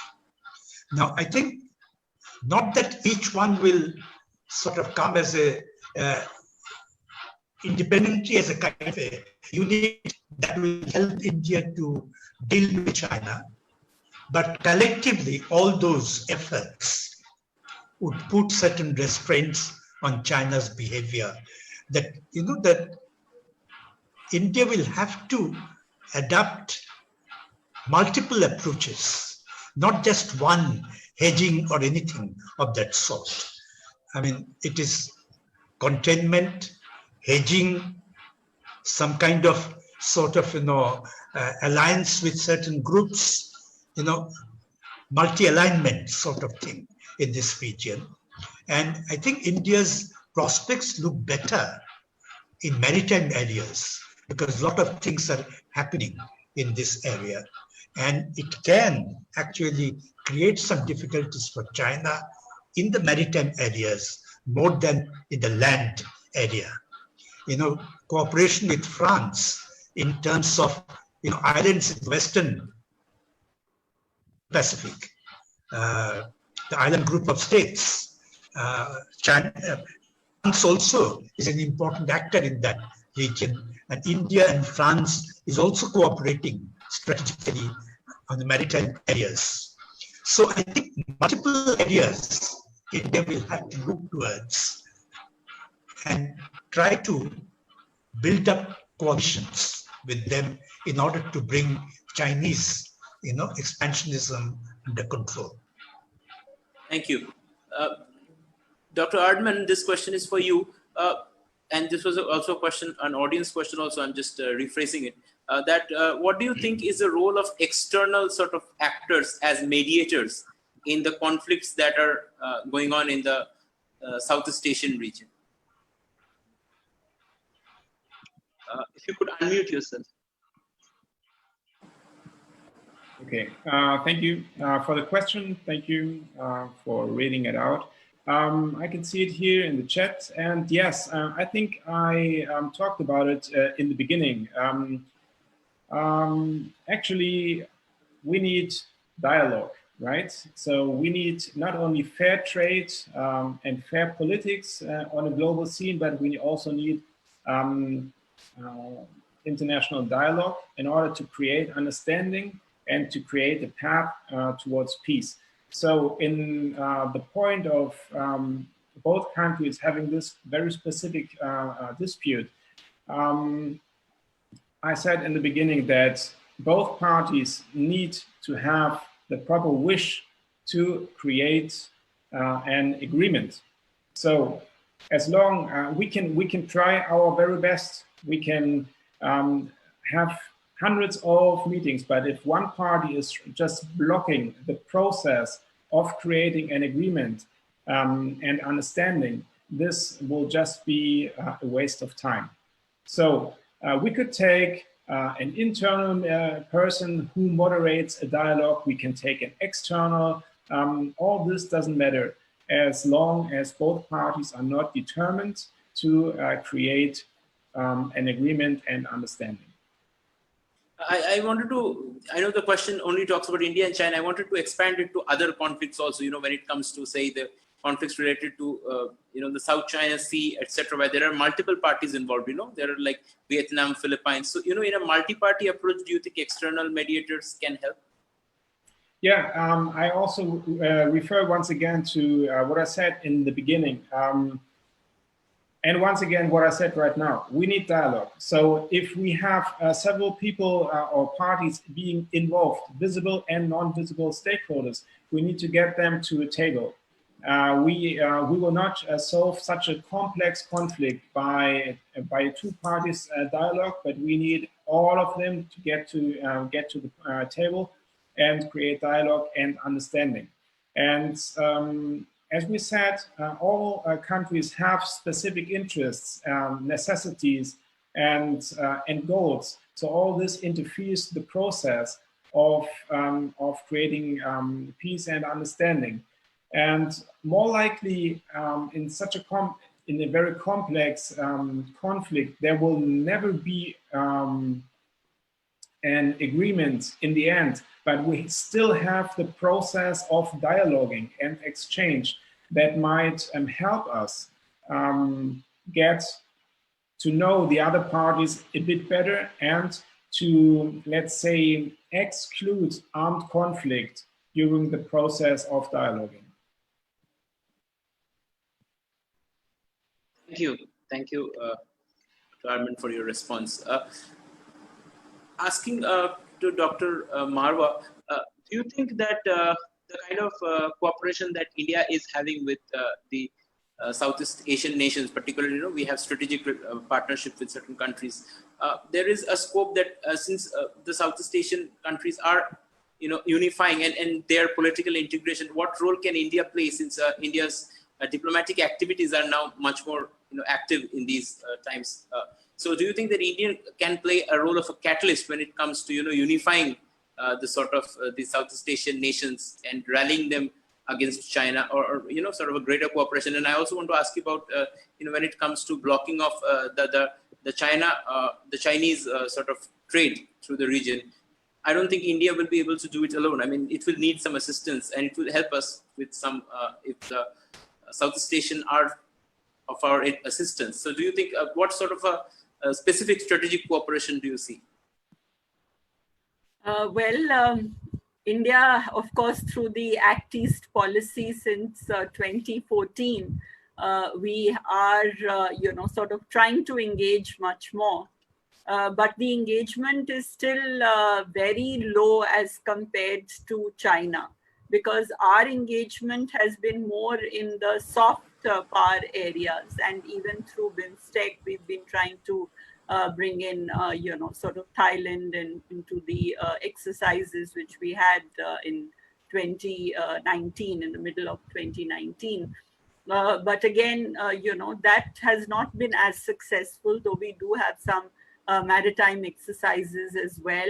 And our security in the Andaman Sea is something, this is an area which we really need to work much closer with. And we've been talking about Surat to Surat Thani, sort of connection with Thailand. We've also been looking at, the distance between, say, Phuket and Indira Point is like 273 nautical miles, which is not much at all. So we are looking at increasing engagement with the Southeast Asian countries, and we do have a very strong relationship with the economic relationship with Singapore. But with the other countries, we really need to step up with Indonesia. They are part of our Asia-Africa growth corridor. With Vietnam is also a part of the Quad Plus. So we are certainly engaging at the economic, at the, sort of strategic levels with most of the countries of Southeast Asia. And they are looking to India, actually. That's very important. They are looking to India as a kind of balancing power to China, and they want India to engage much more. But which are the areas in which India is best known in these countries? India is best known for its Bollywood, for its yoga, for its soft power, for its IT. And we have not made very much of headway, even with our ASEAN-India free trade agreement. We've not been able to step up our trade relations to more than, say, $70 billion.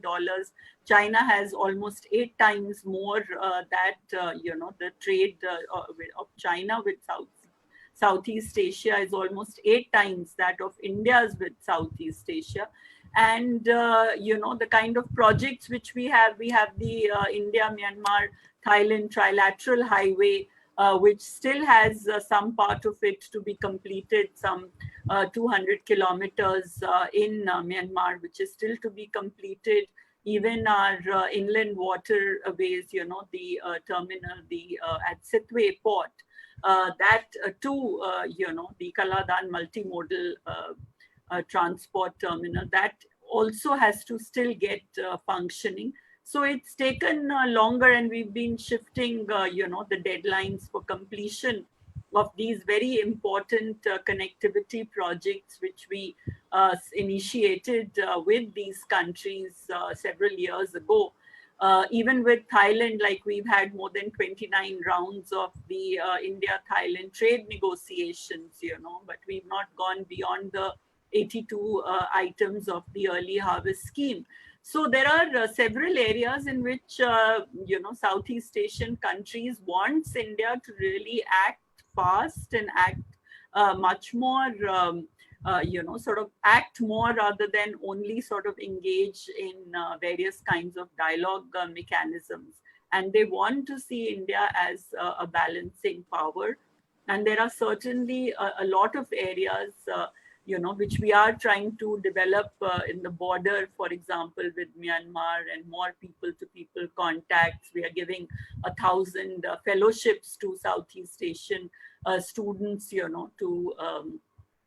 for ASEAN students.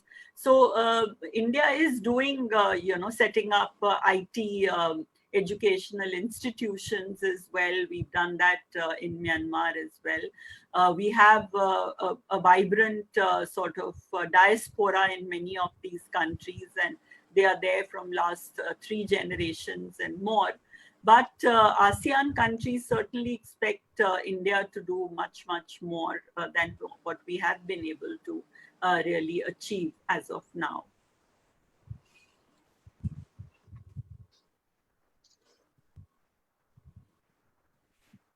Yes. Thank you. Yes. Thank you, Dr. Marwah. I would request Professor Ghosal to please, if you could comment on the soft power issue. On the soft power issue.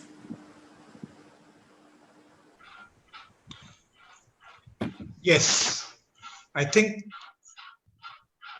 India has been emphasizing on our links with Southeast Asia on cultural grounds, some of the soft power approaches. But I think one of the things which needs to be looked into is our cooperation with the countries of the region in education. Now, according to one estimate, number of Indonesian students going to China for higher studies outnumber number of students that are going to the West, which means that growing number of students are going to higher studies. And once they come back in various areas, they're going to be the decision makers within their country. And so is the case with many other Southeast Asian countries where the students are going to China.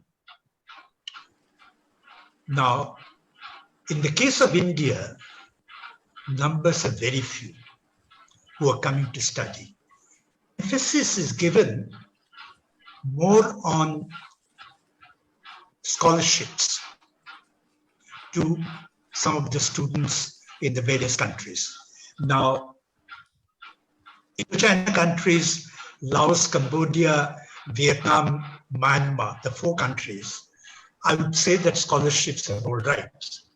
But I think we should also try to attract some of the brighter ones from South Asia for higher studies. And we must make provisions for that in some of our leading institutions like IIM, IIT, Jawaharlal Nehru University, Delhi University. Most of the students who come here on scholarship from Southeast Asia, they're sent to all nondescript universities. And there they study, go back, no account is kept on them, what they are doing, and how they could be cultivated in order to create a kind of a critical element within those countries to promote your own national interest. These are not done, the things. Even in terms of cultural part of it, in the case of India, our ICCR defines culture more in form of performance. But culture is not just performing arts. Culture is also education. Culture is also way of life, your worldview, and everything. Now, I think there should be much greater attempt to create some kind of a conviviality between the two regions. For example, Indonesia happens to be the largest Muslim country in the world. But if you look at their historical legacies, mostly are Hindu, cultural legacies. India, although it's a Hindu majority country, but we have a lot of those Islamic cultural heritages. Now, here we can establish some kind of a cultural dialogue with the countries like Indonesia, that how, this kind of, people, the Islam, that matters, Hinduism is quite different in both these countries. Now, those attempts are not being made in order to have any kind of, what you call the civilizational dialogue between the countries of India or Indonesia. I think there is more need to be done. And I think in order also to spread our soft power in this region, we need much more trained people with language training. We send people to countries without any knowledge of the local language. So the result is they end up dealing with the local Indian community rather than the community that needs to be addressed. So I think soft power approach should also be addressed differently by Government of India, and they will also have to make some rearrangements and reorganization of Indian Council for Cultural Relations.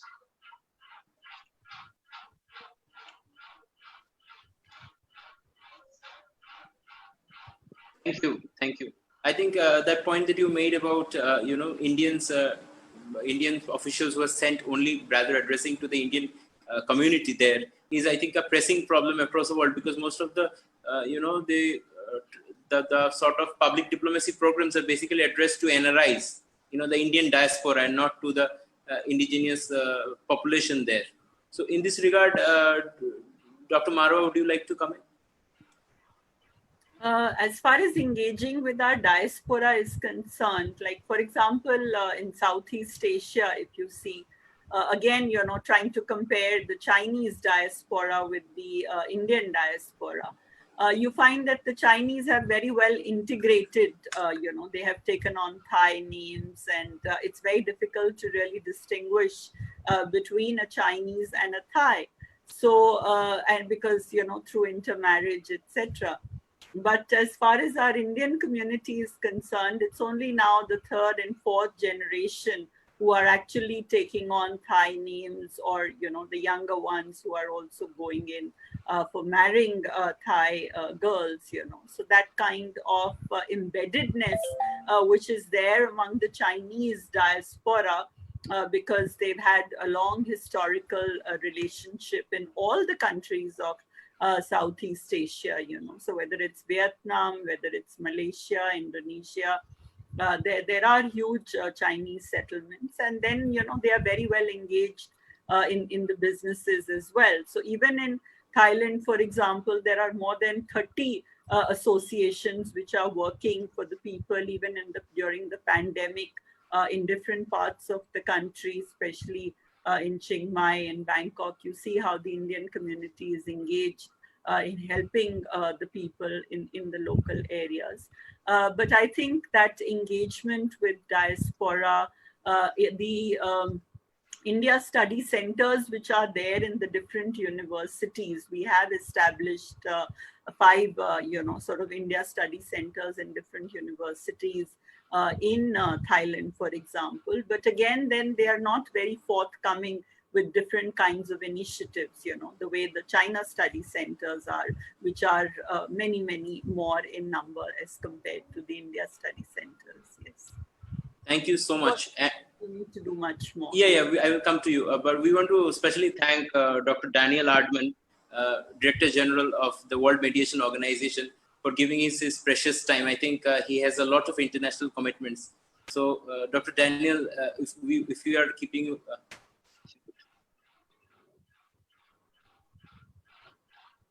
Unmute. Okay, sorry, I did not get your last sentence. Yeah, I meant I'm sorry if we are keeping you from important engagements. No, it's totally fine. The problem is that I have another meeting right now. Okay, so I would have to leave, but I want to express once again my appreciation, and I'm very grateful for all the insights by my colleagues. Also, the questions from the community are of a very high value because they show us how students and other activists think and what they wonder about. So it was a wonderful exchange, and I'm very, very sorry to have to leave. So I hope we meet each other soon and exchange to other topics. Keep well, and please contact me over the website whenever you wish to. Thank you so much. Thank you so much, Dr. Erdmann, for joining. Thank you. Thank you very much. Dr. Marwah, coming back to you. Yes. As I said that, India needs to really act east and put its words into action through diaspora, through soft power, through educational opportunities, and of course also tourism, because we are Indians spend a lot more money than the Chinese when they travel in Southeast Asia. So that is one major area. 1.9 million Indians traveled to Thailand, for example, in 2019. And that is why when I interviewed the Thai ambassador in Delhi, he told me that, we want Indian tourists more than Chinese tourists, because when the Chinese tourists come to Thailand, they use all their Chinese companies and all the money goes back to China in one sense. But when Indians come, they are actually contributing to our economy. And given the fact that tourism contributes like 5% to the Thai economy, and so it does with the other countries as well, I think we need to build on that. And that is a huge area which has potential. Even in Myanmar, to travel within Myanmar is very easy, and they have good infrastructure. Vietnam, Cambodia, I mean, these are the countries, which are there on the continental shelf, which we need to engage with much more. With Singapore, Malaysia, Indonesia, Bali, that connect is there, the historical connect, and people do travel a lot to Kuala Lumpur and Singapore and, these countries. But I think this particular sector on the continental shelf, the Buddhist route and, the Buddhist circuit, even bringing more people from Southeast Asia into India. And, that really helps to build a people-to-people contact so that they really get to know real India.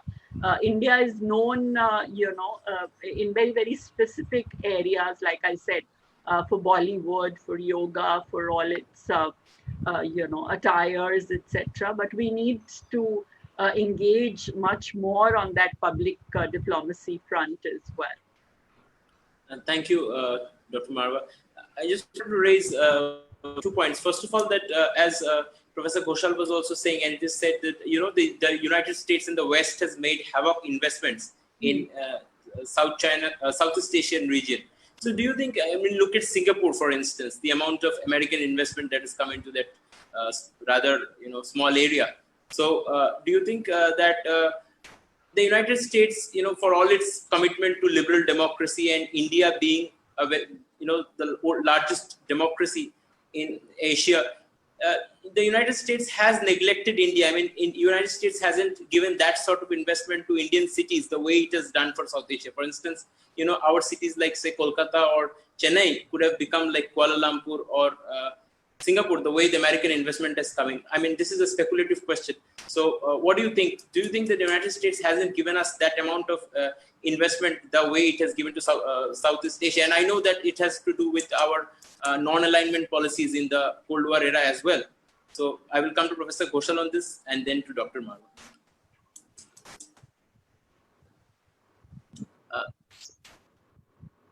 mute. If you could unmute yourself. Is it okay now? Yeah, absolutely fine. Yeah. Now that Daniel is not there, we Indians can be frank with each other. You see, the problem with India is that doing business in India is very, very difficult.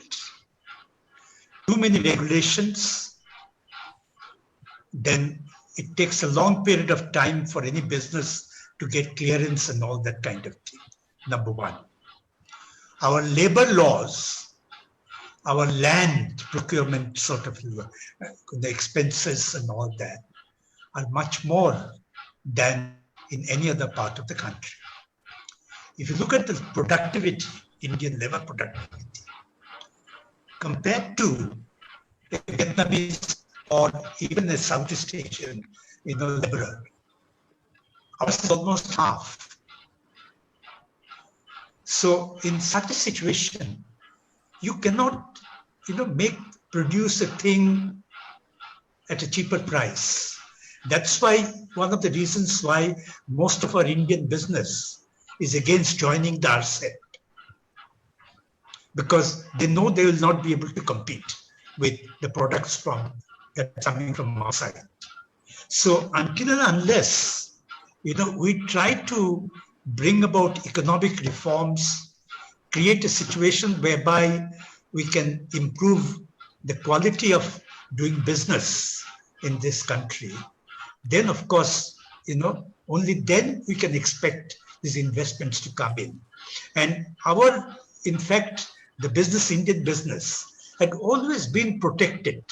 And because of their links with the government, they can always whatever they wanted to do. And in fact, one of the reasons why RCEP, India did not join, was essentially because of the lobby.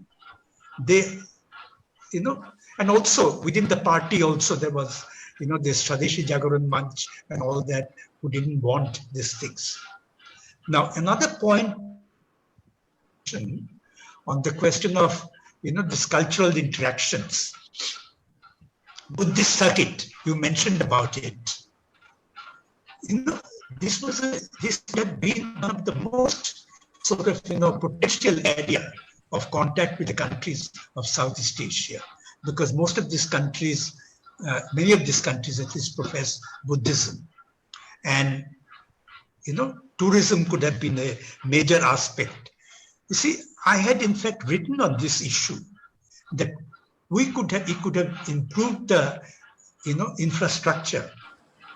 This Buddha Purnima, the birthday of Buddha, could have been used as something like, a religious festival on that day. Like all the Muslims go to Saudi Arabia, to Makkah for their spiritual thing. Similarly, we could have used this Buddhist circuit as a kind of an annual pilgrimage for the Buddhists, provided we could have really sort of in the Buddhist circuit areas. Now, so there are a lot of things that there are potentialities. India can do a lot of things, but the only problem is that when it comes to implementation, when it comes to actual sort of, put things in place, the question comes and people get frustrated. And that's why the perception of India as a place for business is not very good.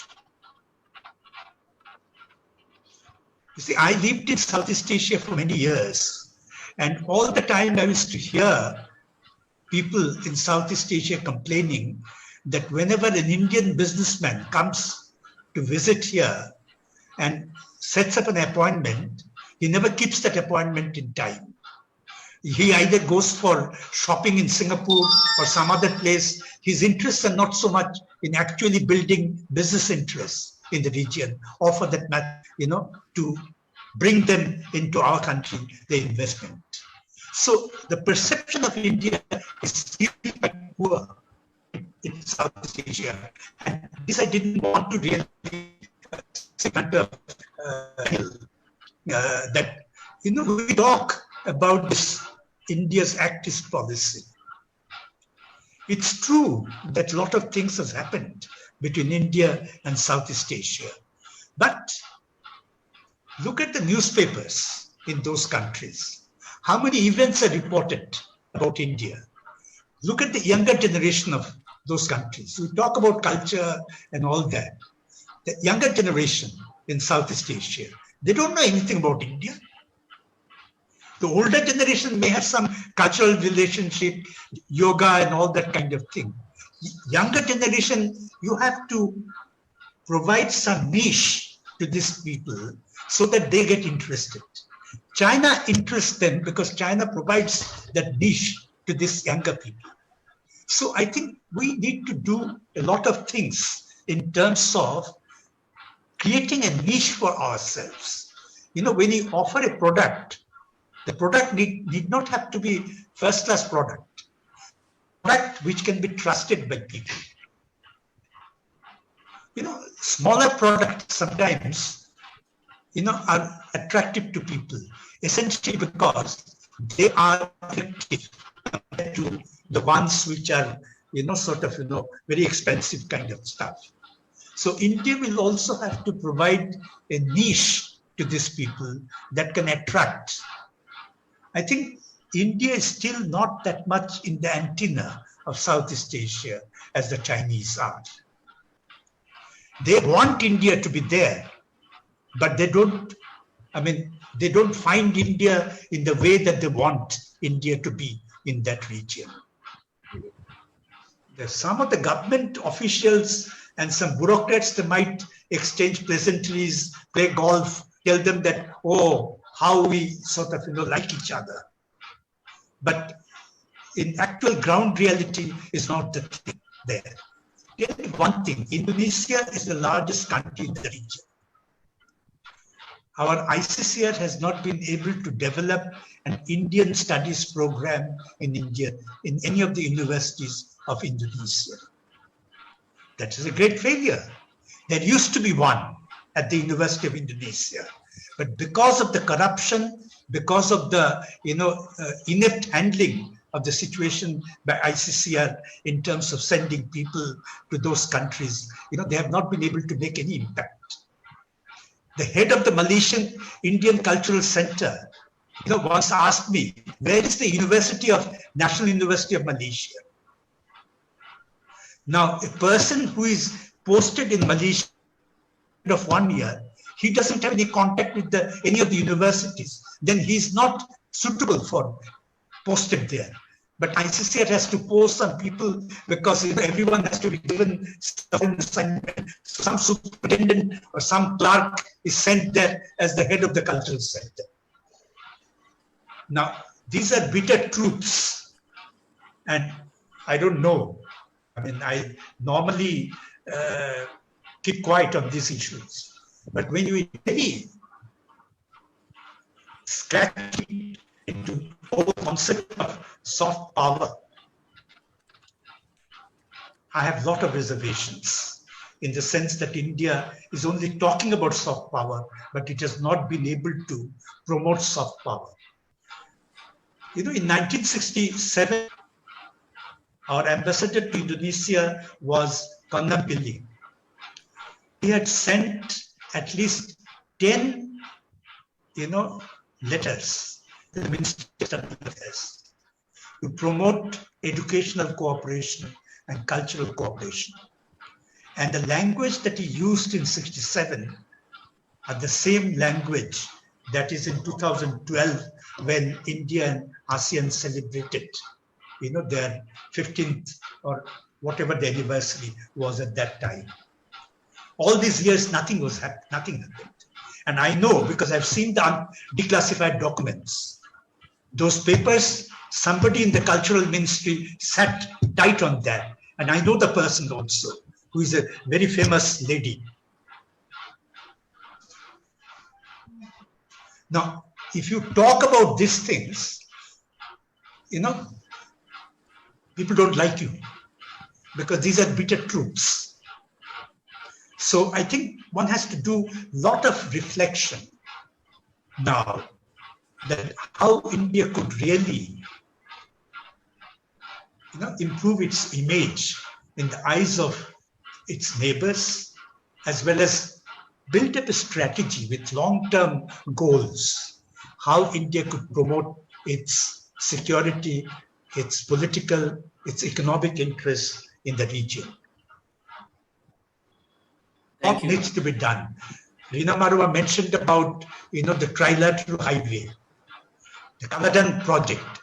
How many years that has been incomplete, lying incomplete? Now, that's not the way to, in today's international relations, like in business, time matters. Even a second matters. You take 10 years to do something, China does it in 1 year. Then, obviously, they will be much more, invited.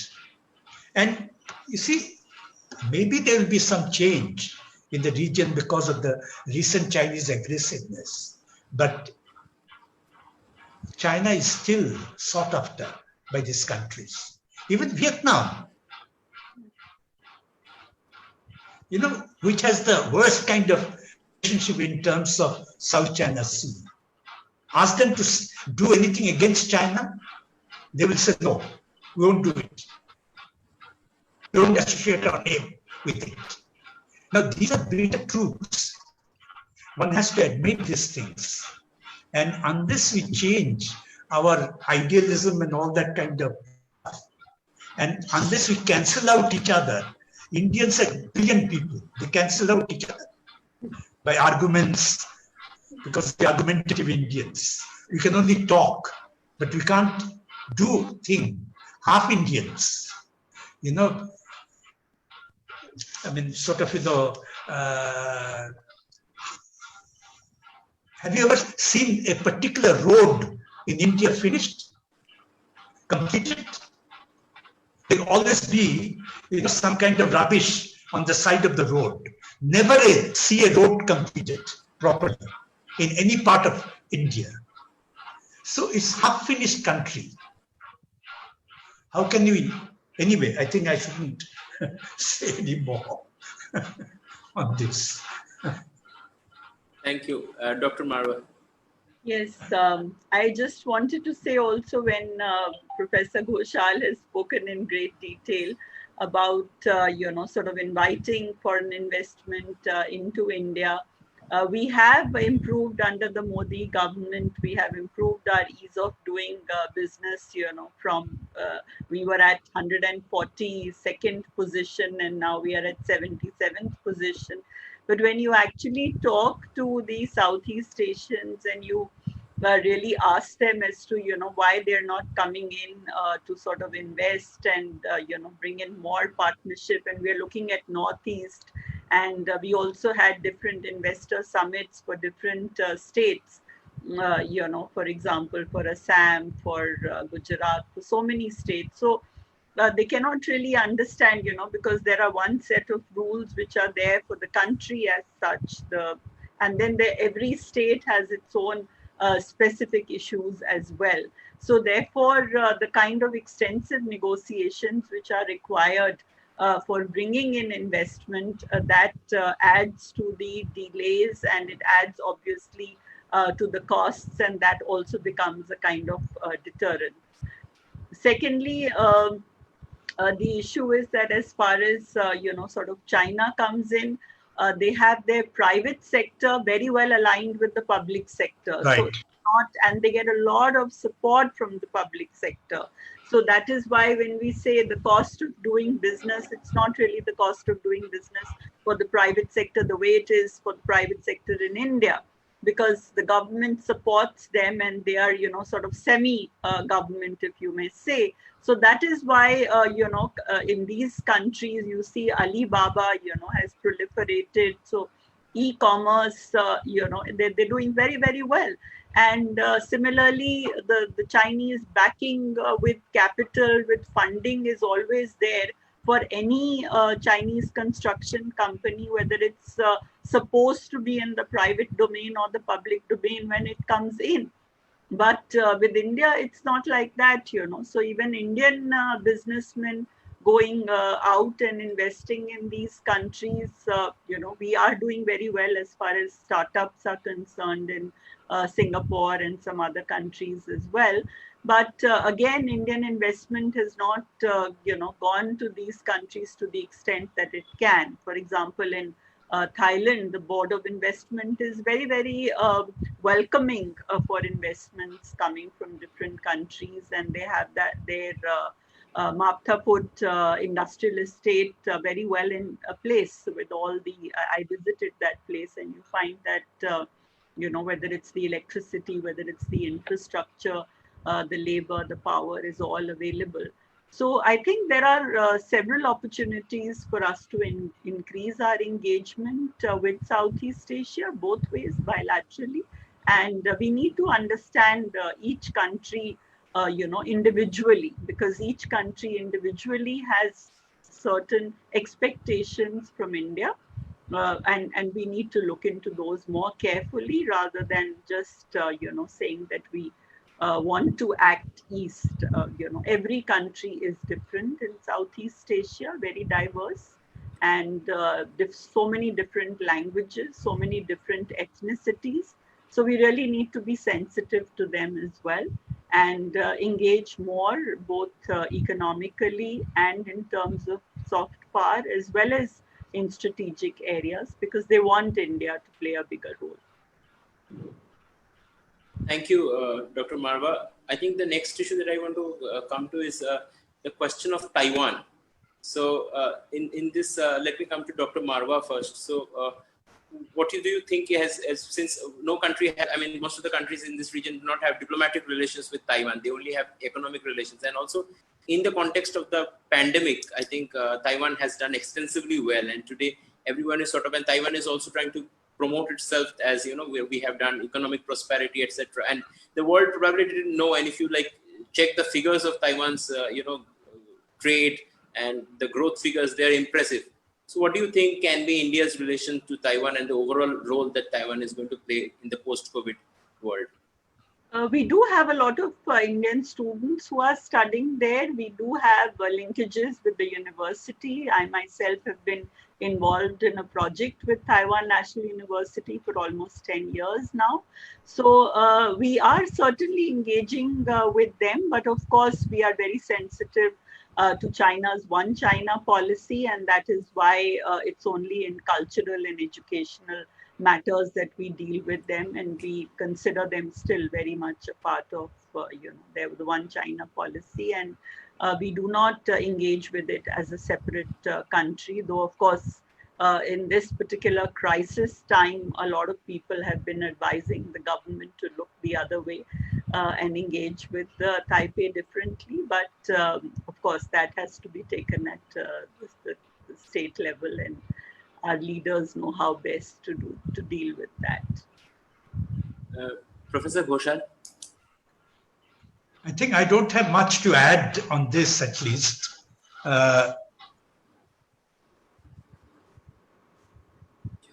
You have mute. You're muted. Is that okay now? Yeah. You see, I think One China policy will not change immediately. But One China principle might change. And I think increasingly we'll see that India will be dealing with Taiwan more and more on many issues. And there will be much bigger cooperation between the two countries. And I think it's still in the shape of things to come, but I'm more than convinced that India will be dealing with Taiwan much more than it used to do in the past. Do you think India will use the Hong Kong card as a leverage against China? I think, no, not right at this moment. And that's why we'll see that India has not taken any position on Hong Kong. We have not said anything on the I think India will be a little bit reserved because then other countries also say things against India on certain other issues. So I think India will just keep quiet on the Hong Kong issue because it doesn't really directly affect India's relationship with China on the question of Hong Kong. So I think India will remain silent on those issues.